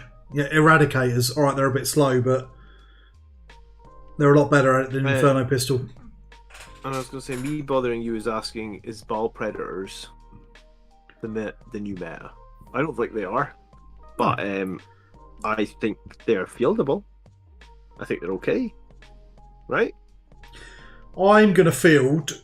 I'm going to try and get a game in tomorrow, and I'm going to field 2 Vindicators again. I haven't done that for a while. Because they're 120 points now. They're toughness 8. They've got a big old gun and a 2-up armor save. Oh yeah, the Vindicator does have a 2-up armor save. So hold on, do you get the? Siege Shield's free now. I was going to say the shield is free, so the shield that gives you the extra Point of the armor. armor is free. Yeah. Oh, interesting. So basically, they're basically the same as they were, because with Armor of Contempt, you probably didn't pay for the shield, so now you pay for the shield the same as they were with Armor of Contempt. Did they come down in points, or did they say the same? I don't know if they come down or not, but I think they're 120 or 125 points. But it's a 125 point toughness 8 roadblock. It's got a decent amount of wounds and a decent save. They're a distraction card effects because they don't do a lot of damage, but every now and again it spikes. And people don't like getting hit with strength 10 guns. Minus, so not -6, is it? Minus is it -4? Minus 3 or 4. D6. D6 damage, D6 shots. So they're not something you can afford to ignore because just in case they spike, but they're not so damaging that you really want to dedicate your whole army to it. So they're a bit annoying to play against. I was going to say, so the Vindicator is almost the same as the Spell Predator then. Yeah. Right? Like, it's not going to do all that much, but they have to dedicate something to take it out. Yeah, and because it's toughness 8, they've got to dedicate proper guns to it as well. They can't just kill it with some incidental fire. Yeah. The only thing that Vindicators are really weak into, I found, is Horde armies. Because, you're talking like 3 shots or something. No, max shots. If it's a Horde, isn't it? D6 blast.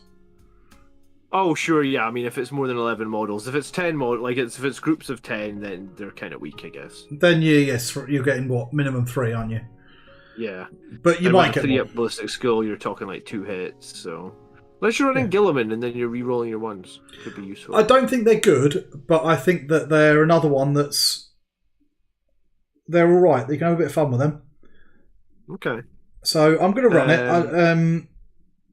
I'm not sure who I'm playing, though. And I think it will do okay. And that's sort of been my experience with them so far, to be honest. It does okay. Is saying that he thinks Double Infernal Pistol Vanguard veterans can actually be a pretty useful tool. And I think they probably can be, but like... I'm trying to think if like a Double Infernal Pistol guy, for example, is better than, let's say, like a Death Company guy with an Infernal Pistol and a Power Sword, right? Because the thing that I always seem to find with like pistols is you have no weight of fire. So, like let's say you're running Death Company 5, what would it be? It would be 5 Infernal Pistols and then the Power Sword. So you know that after you've shot your pistols, you're getting like what? 20 attacks with the Power Sword, so it's 5. 5 attacks each guy, in it? 5 attacks each guy, yeah. So what's better, 5 Infernal Pistols and 25 Death Companies and 25 Power Swords, or 10 Infernal Pistols? That's my issue with it. Situations, I feel like I prefer the idea of 25 Power Swords, because if you're fighting into 1 damage enemies, then Infernal Pistols are wasted. Also, that many Power Swords with +1 to wound, like let's say it's toughness 8 you're fighting into, so let's say you get 10 Infernal Pistols, you hit on 3s. Yep. Right. So you're gonna hit with 6 of them, 6 or 7. Yeah, you wound on 4s because it's toughness 8, so you've got 3. They make 1 or 2 saves, because they've probably got an invuln or something. Pistols, 1 goes through on a good day, 3 go through or something. Whereas like when you throw 25 Power Swords into something and it's +1 to wound, yeah, Like, there's a lot more saves to take. It's why I'm not a fan of melters. This edition, everyone's been melter happy, but I feel there's quite a few toughness 8 things about, like my Vindicator. And then when you're only wounding half the time with it, they suddenly drop off quite quickly. Well, Colin ran 2 great and clean ones against me this week, and also 2 great and clean ones against the Iron Hands. Yeah. And that was a situation where, like, I absolutely smashed Colin with the Blood Angels. Yeah. But the Iron Hands had a huge problem dropping his great and clean ones, because he can only wound the great and clean ones on 5s with his multi-meltas. Yeah. And Andrew was basically had to shoot his entire army into 1 great and clean one, because it was like, oh shit, I can only wound the great and clean one with 5s with all my melta weaponry. So that's oh my god, Reziel agrees with me. Fucking hell. Outside and see if the moon has turned a different colour. Reziel never agrees with me. So we have agreed that if Reziel agrees with me, then that is it, guys. We might as well end the stream, mightn't we? I don't know. Yeah, exactly. It is Infernal Pistols and Power Swords are better than double Infernal Pistols. You heard it here first. Thanks, Rez. We haven't agreed on competitive things recently, I guess. Good to see we're on the same page on something. Not a lot, but something. Yeah, I think that. I mean, Death Company with Power Swords are good as well. I think they're alright. And they're actually. I just think the because Death Company with Power Swords.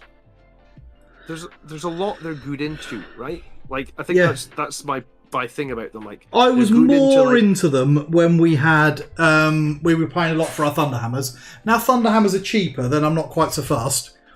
But because I'm so cheap on a unit, I never used to run more than a couple of Thunderhammers in a unit anyway. But I could run, for the same cost as like another Thunderhammer, I could give everybody else a Power Sword. And yeah, I mean, that's quite a lot. The Power Sword Infernal Pistol Death Company is actually a very good unit for the like, it's not a survivable unit at all. But if you just want a unit that's going to jump out of cover and trade as you so hate, but as I guess most of us in the competitive scene are okay with, if you just want a unit that will trade up almost every time, that Infernal Pistol Power Sword Death Company will trade up so well at 115 points. I think they cost. Yeah, they'll easily make their points back. Yeah, and that's what you're looking to do. Don't get me wrong, I do understand the logic and the importance of trading in the competitive scene. I just don't like it from a fluff and a story point of view, and that is probably more important than playing to the absolute best of the meta at the moment for me.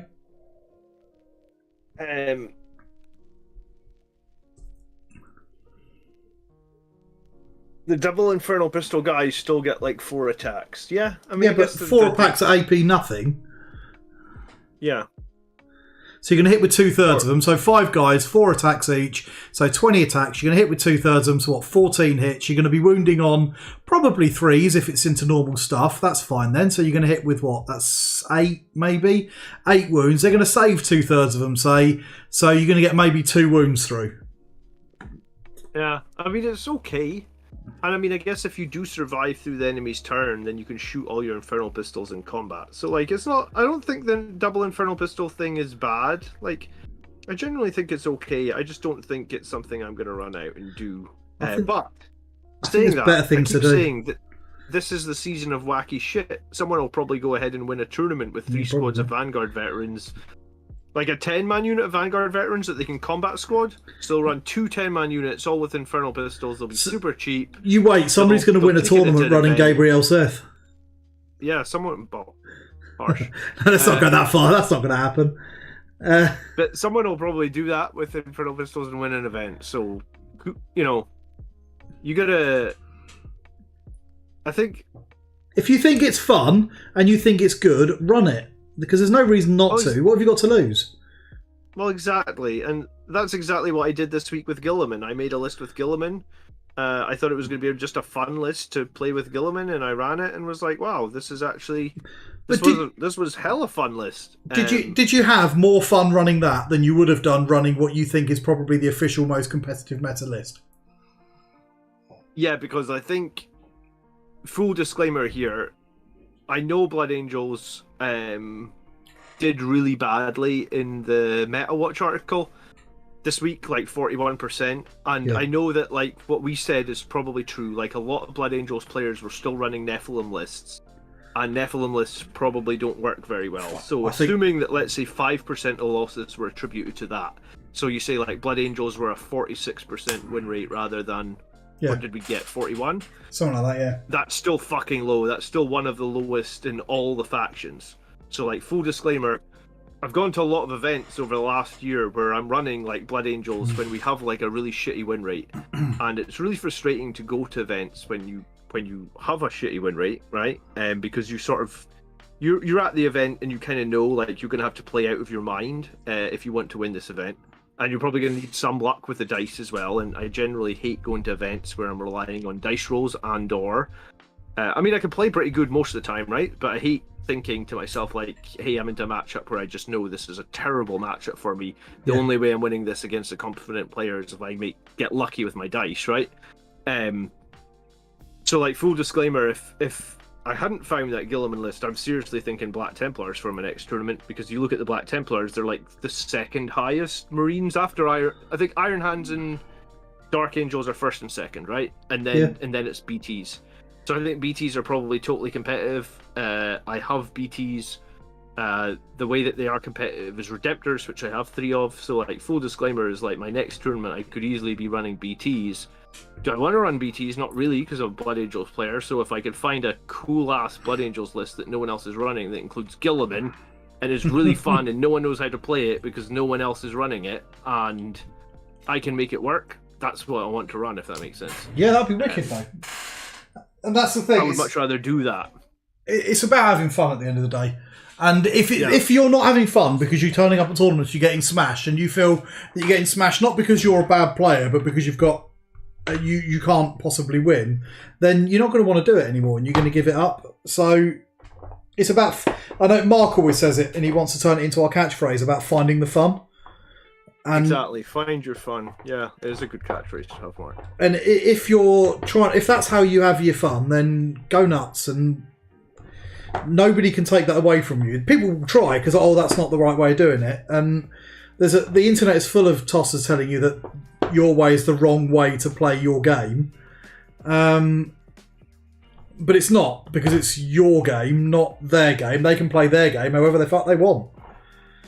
That's very true. The amount of people that told me that I don't know, like, when the channel was much smaller, the amount of people told me I don't know what I'm doing with Blood Angels by taking a Whirlwind, or they don't know what I'm doing by taking people. I think there was a comment that was like, if you're taking Dreadnoughts, you shouldn't even be a Blood Angels player. And I was like, well, fuck off. I've been a Blood Angels player for like 15 years, and back in the day, Dreadnoughts were super cool. We have the most Dreadnoughts because we have 3 unique Dreadnoughts. Yeah, so how dare you tell me I can't be a Blood Angels player and take We're a Codex chapter. We're famous for our love of fast-moving things, but also the fact that we live really long and like Dreadnoughts. We have tanks. We have whole tank companies.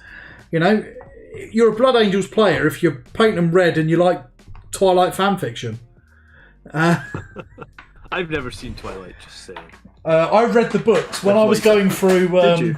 I did, and I saw the movies. I was going through a phase as a young man where when I was a teenager, really, old teenager, I think, but well, I wouldn't criticise something unless I fully understood it, because I felt that's not fair. You can't, and everyone was loving Twilight, so I went out of my way to read all of the books properly, cover to cover, and then take the piss out of them. Because then I can be like really specific of like, well, the reason it's shit is because this was written by a juvenile. You know, the grammar is appalling. The spelling is all over the show. What does that even mean? This is self-insert fan fiction. You know, but I'd read it properly before I did it. Now I just fire from the hip and. Let's don't say it. At least you're informed.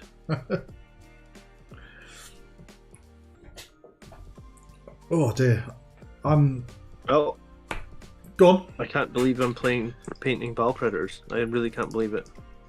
I'm excited to see it fully painted. I can't see your stream. I can't see your chat if anybody's saying anything. I can't see you or what you're painting. So I'm going to find this out later on when I flick over to it and have a nose. So I'm looking forward to seeing the Bile Predator. Just slapping base colours on two Bile Predators, one that's metal and one that's plastic. And both of them are like 15 years old. Well, all I'm doing is slowly painting this Blood Bowl Wilhelm Chaney and making a bit of a hash of the non-metallics. So is it heresy to separate hobby painting projects from GT games? I mean, I don't think so. I mean, like, some of the best players in the world jump from army to army, right? Like, I can't imagine we'll see Jack Harpster playing Blood Angels in the next edition. Well, he might if they're good. 40% win rate, right? Yeah. Jack Harpster will play anything that he thinks is good. I think people think it would be heresy for me to do it because I have the Blood Angels Commander channel. Yeah, not being funny. You do have the name of the channel is Blood Angels Commander. It's not like Art of War, which implies, I don't know, maybe some sort of Sun Tzu teachings. But yeah, it is pretty heretical for the Blood Angels Commander to be commanding not Blood Angels. I mean, I've always had the. I mean, I've got a 1,000 Sun detachment behind me. Are you ever going to get it out of the box, let alone paint it?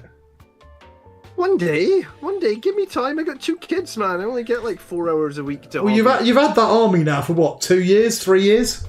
Yeah, but I've had the kids for like.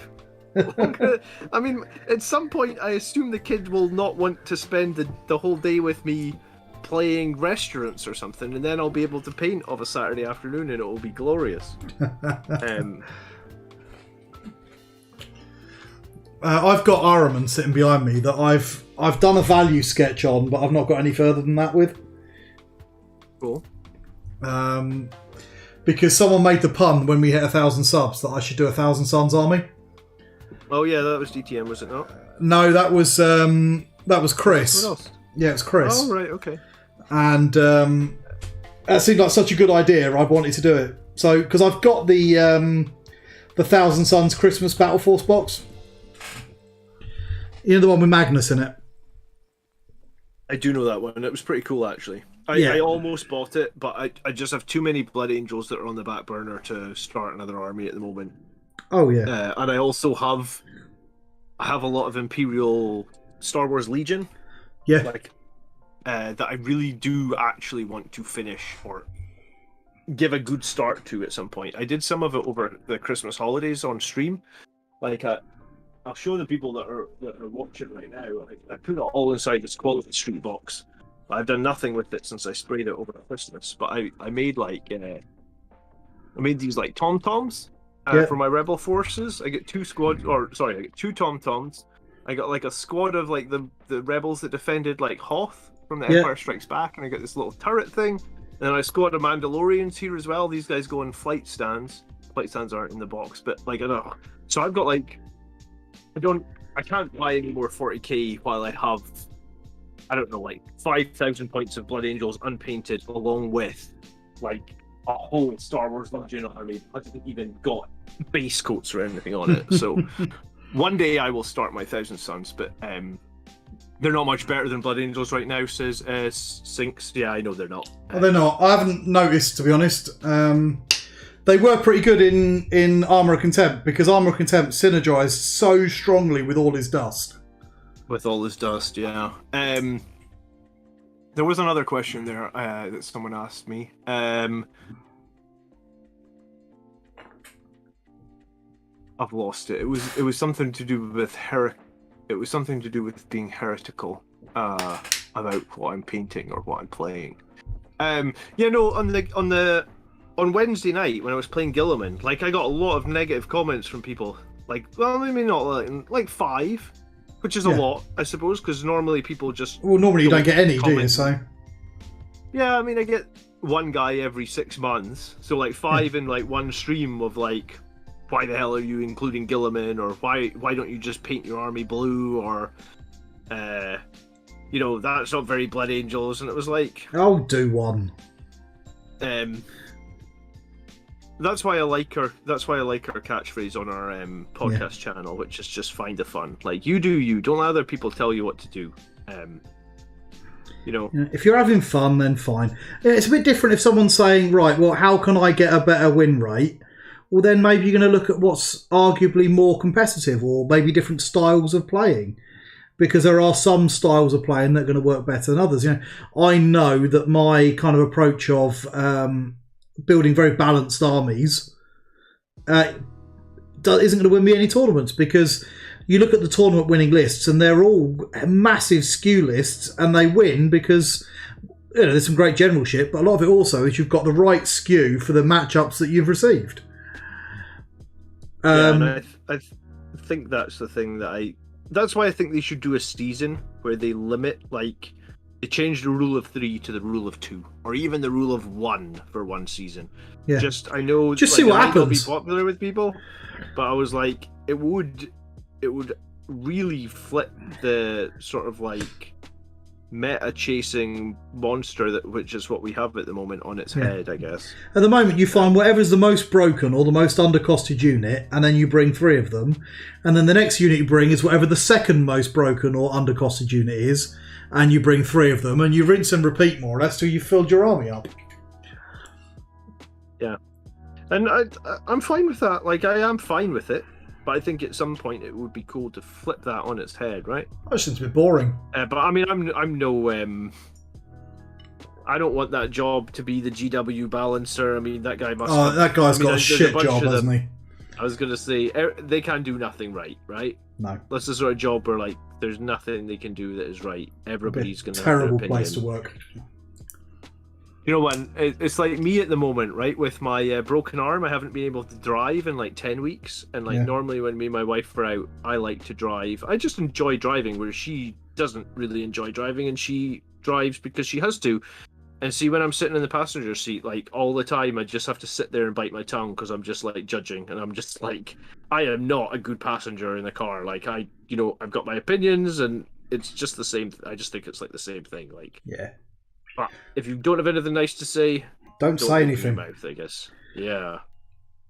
I'm trying to teach my kid that, Tony, and it's like the hardest thing to make them understand. There's some things that, like, we were playing a game on the PlayStation today, right? And I was like, and she's like, it's not working. And I was like, it's loading. And she's like, Daddy, what's loading? And I was like, I have no idea how to explain this as a concept that you will understand. 3-year-old or whatever. And I was just like, I don't know how to explain it, Annabella. You just have to wait. It's just loading. Like, how do you explain loading? Like, Yeah. But that whole kind of, if you've got nothing nice to say, don't say anything, is a really difficult thing for people to understand. Even a lot of adults have never quite got the hang of that. That if you don't comment. Just don't say anything then. You don't like it, move on with your life. Yeah. You're under no obligation to have to say something, and nobody else is under any obligation to listen to whatever it is that you want to say about it. And this goes back to your Gilliman list earlier, and the people saying, "Oh, why are you running blue?" Well, if you don't like it, well, fuck off and watch something else then. We're not making you watch this, and we're not telling you you've got to do it. I was going to say, I'm not forcing anyone to buy Gilliman. If you thought it was fun, then go nuts. Buy Gilliman. I thought it was so much fun. Maybe I was too excited about it, but I was just, I don't know. If you were enjoying it, though, then you're probably the right amount of excitement. Yeah. Because you've been really down on the games lately, so in order to play one and have a lovely time, surely that's the best thing, isn't it? Because it is a game. Yeah, it's not a job for us. We're not Art of War. We're not making our business by winning games.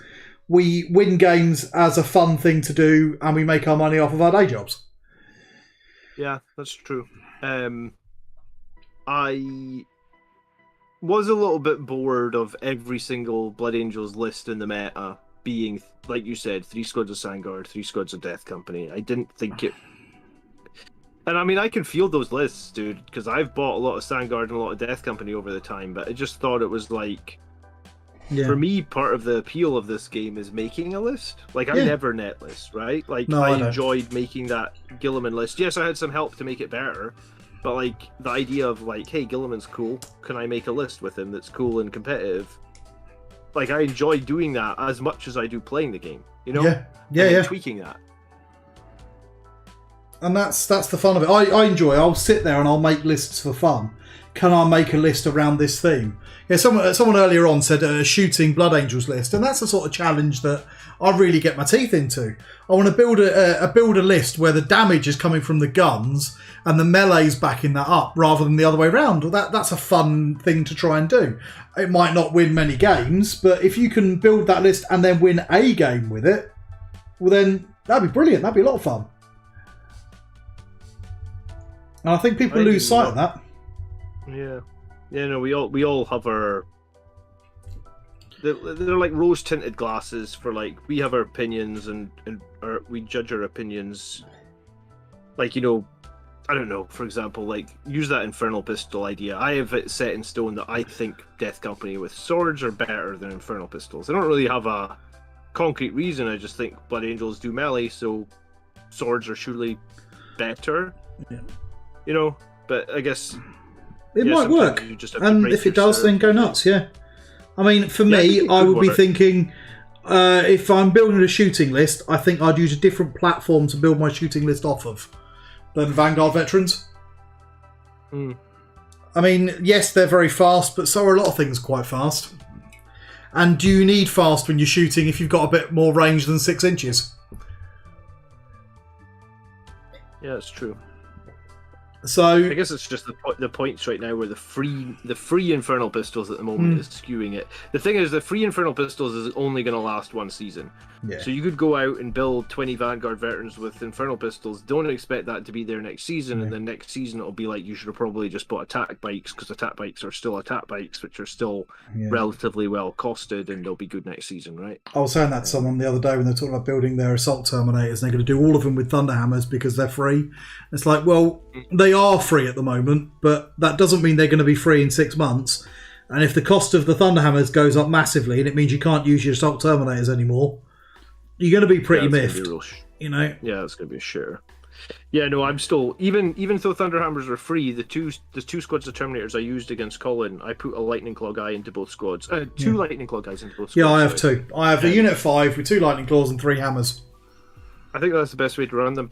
Make the Sergeant have a hammer, and if you really want more damage, Mastercraft the Sergeant's hammer, because that'll give you a 4 damage hammer, and you'll get like 5 attacks. And then if you're playing into, I don't know, Gene Stealer Colts or something, they've got no real armour or nothing particularly tough, that you want the extra attacks from the Lightning Claws, then you can take the hits on the Thunderhammer guys first.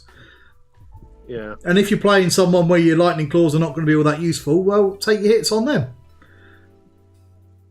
Yeah, I like that. Glad I'm not the only person.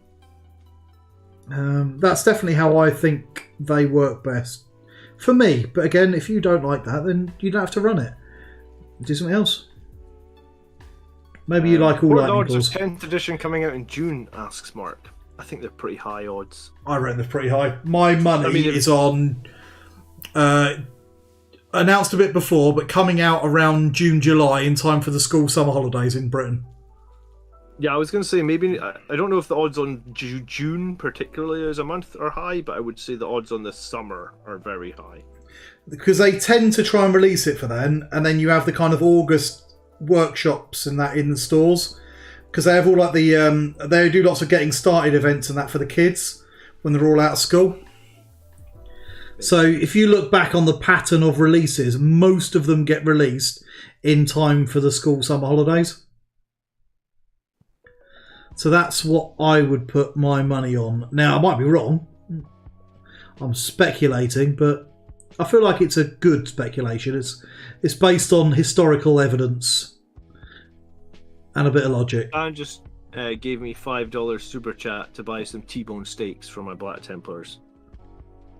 That's very nice of you, Stan. Thank you. I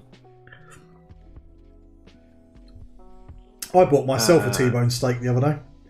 My local butcher's. Wildling wants to make the Sanguiner great again. I mean, I think we all want the Sanguiner to be great again. He was my warlord like all the way through 8th edition, and I do not think I've run him once in 9th. He was my warlord at the end of 8th edition, because he was really powerful at the end of 8th edition, wasn't he? It was good when his +1 attacks stacked with like shock assault and all that, and then they took that away for some reason. and I haven't really ran him since they took that away from him. But when he had that, I thought he was really good. Because who doesn't want more attacks as Blood Angels? Yeah, absolutely. He was he was well costed. He used to hit fairly hard, so he worked as a reasonable kind of beat stick character as well. How's that looking? Oh, he says Tannhauser's bones. All right, the relic. I thought you meant T-bone steak, Stan. Okay, appreciate it.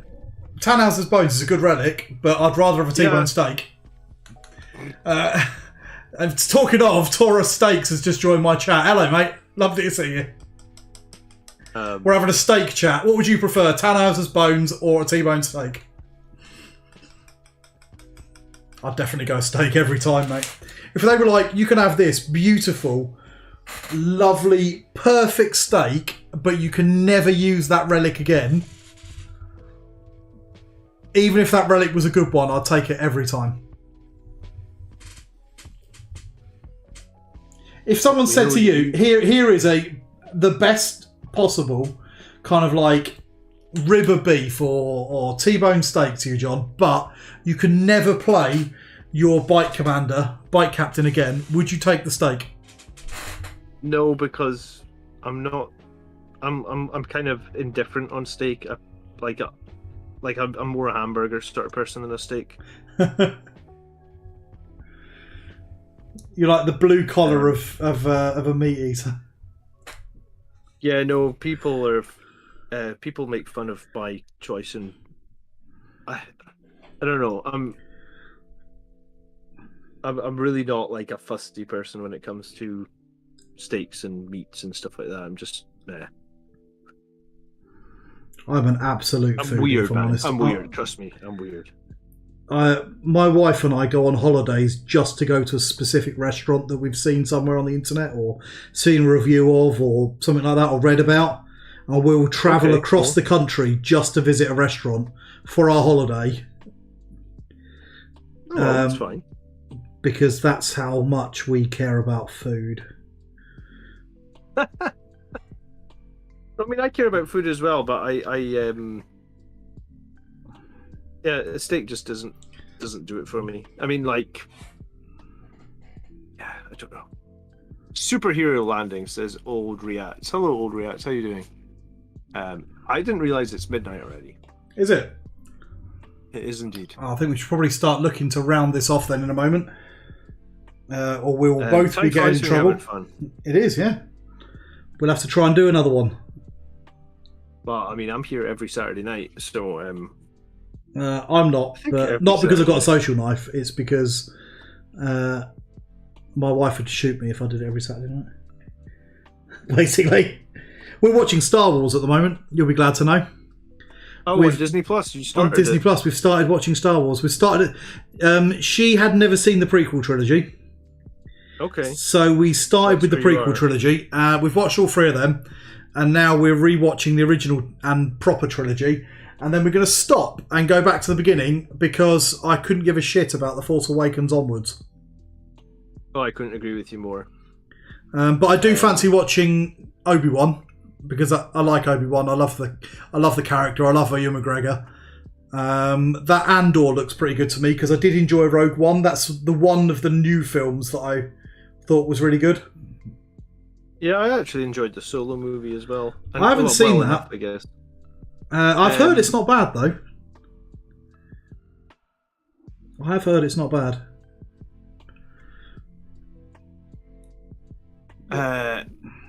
Someone says don't watch Obi-Wan. My chat. I would say watch it. It's maybe not. Did you enjoy it? Because I know you were so excited for it. You were really hyped when that was coming. I think that was the problem. Was people went in with too much hype. Yeah. I'm worried that it's going to be one of those series that's called Obi-Wan, but Obi-Wan's not really in it because he's quite an expensive actor. In it a lot.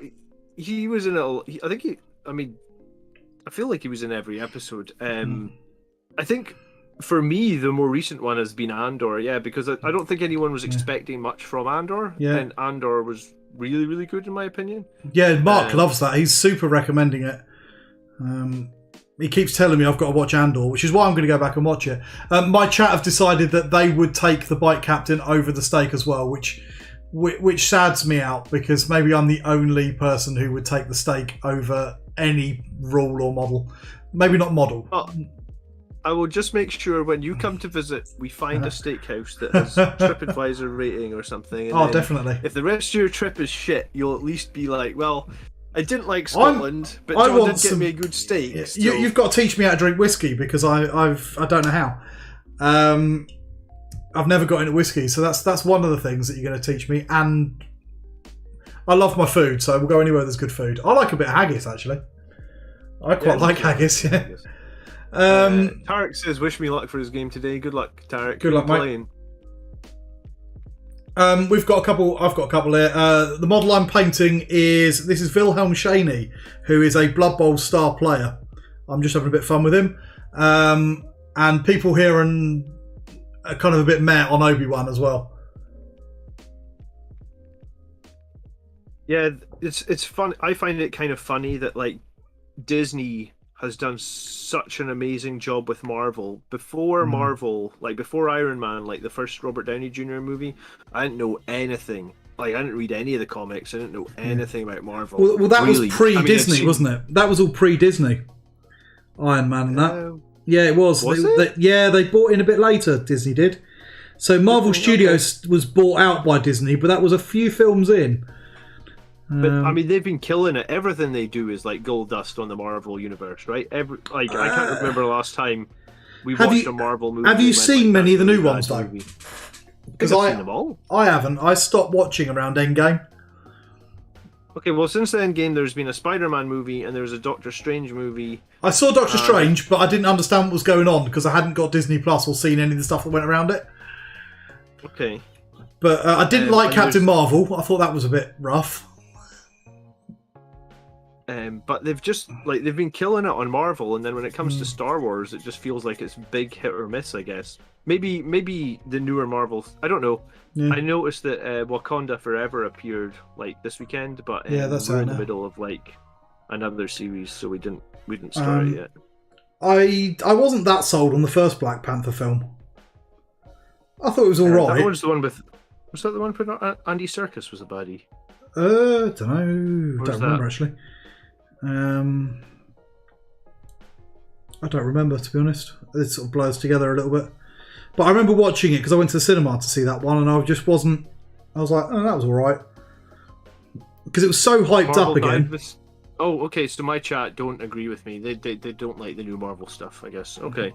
So they're more with me. Less. Apparently, I know nothing. I just watch stuff and I just say yeah or I don't know. Mark's gonna write some watch list for you apparently, and now he's upset because he's not in the chat. You could have been in the chat, Mark. Although he does point out that if he does, we'll be here all night. Well, next time we're just in the Discord chat, so you easily can. You just click on the button. Yeah, that'd be a lot of fun. Right, I think it's probably time for me to start packing up. I don't know about you, John, but I've got where I've got. I'll take a picture and I'll post it in the grotty content section of the chat. I'm all right with where my guys got to. I'm not sold on this super rough and ready non-metallics that I've done. But other than that, he's feeling not too bad. I think he's coming along all right. I'm painting the bottom of my ball printer right now, just so you know. Well, that shows it's definitely time to go to bed then, because if you're wasting time doing that... It was really uneven on the bottom, though, and I mean, if I picked it up and someone saw the bottom, I'd feel really ashamed about it being all uneven. Why are they looking at the bottom of your tank? Do you know what I've done? Do you know what's even worse? My Custodes tanks, because they're all hover tanks. Yes. I just glued them onto the flight stand so you can't see it. I just glued them onto the base. Job done. Cool. Job done. Job's a good. All right. Yeah, I'm going to be back tomorrow night to do the Army List show that comes out on Sunday nights. We're live at like 9:45, somewhere between 9:45 and 10, depending on kids' bedtimes and stuff. So I'll be back tomorrow night to do the Army List show as always. Tony, thanks for hanging out tonight. It's been fun. And you, John. It's always nice to get you on. Yeah, it's always fun to have someone to talk to while you're doing your painting. Yeah, actually. We'll do it again. Yeah, of course we will. Of course we will. And I guess you can tune in for me later this week to see 2 Ball Predators, 2 much more paint. 3 colours on these Ball Predators now, so technically battle ready. If you count what I've done as 3 colours. Fair enough. And then, of course, you can also tune in on Thursday night when we've got John and Mark's video on their boarding action list, didn't you do?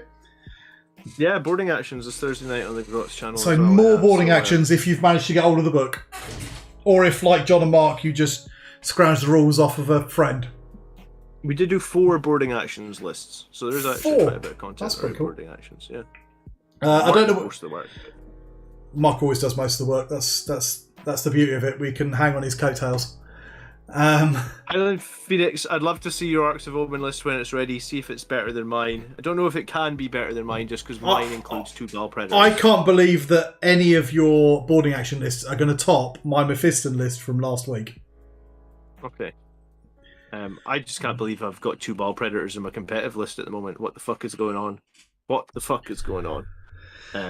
Alright, enjoy your evening, guys. Thank you so much Cheers, for watching. guys. If you enjoyed both the streams, please remember to hit the like buttons on them. Yeah. And we will catch you next time. Bye-bye, everybody.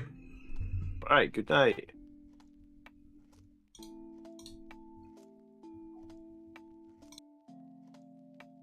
Alright, good night, Tony. I'm logging off.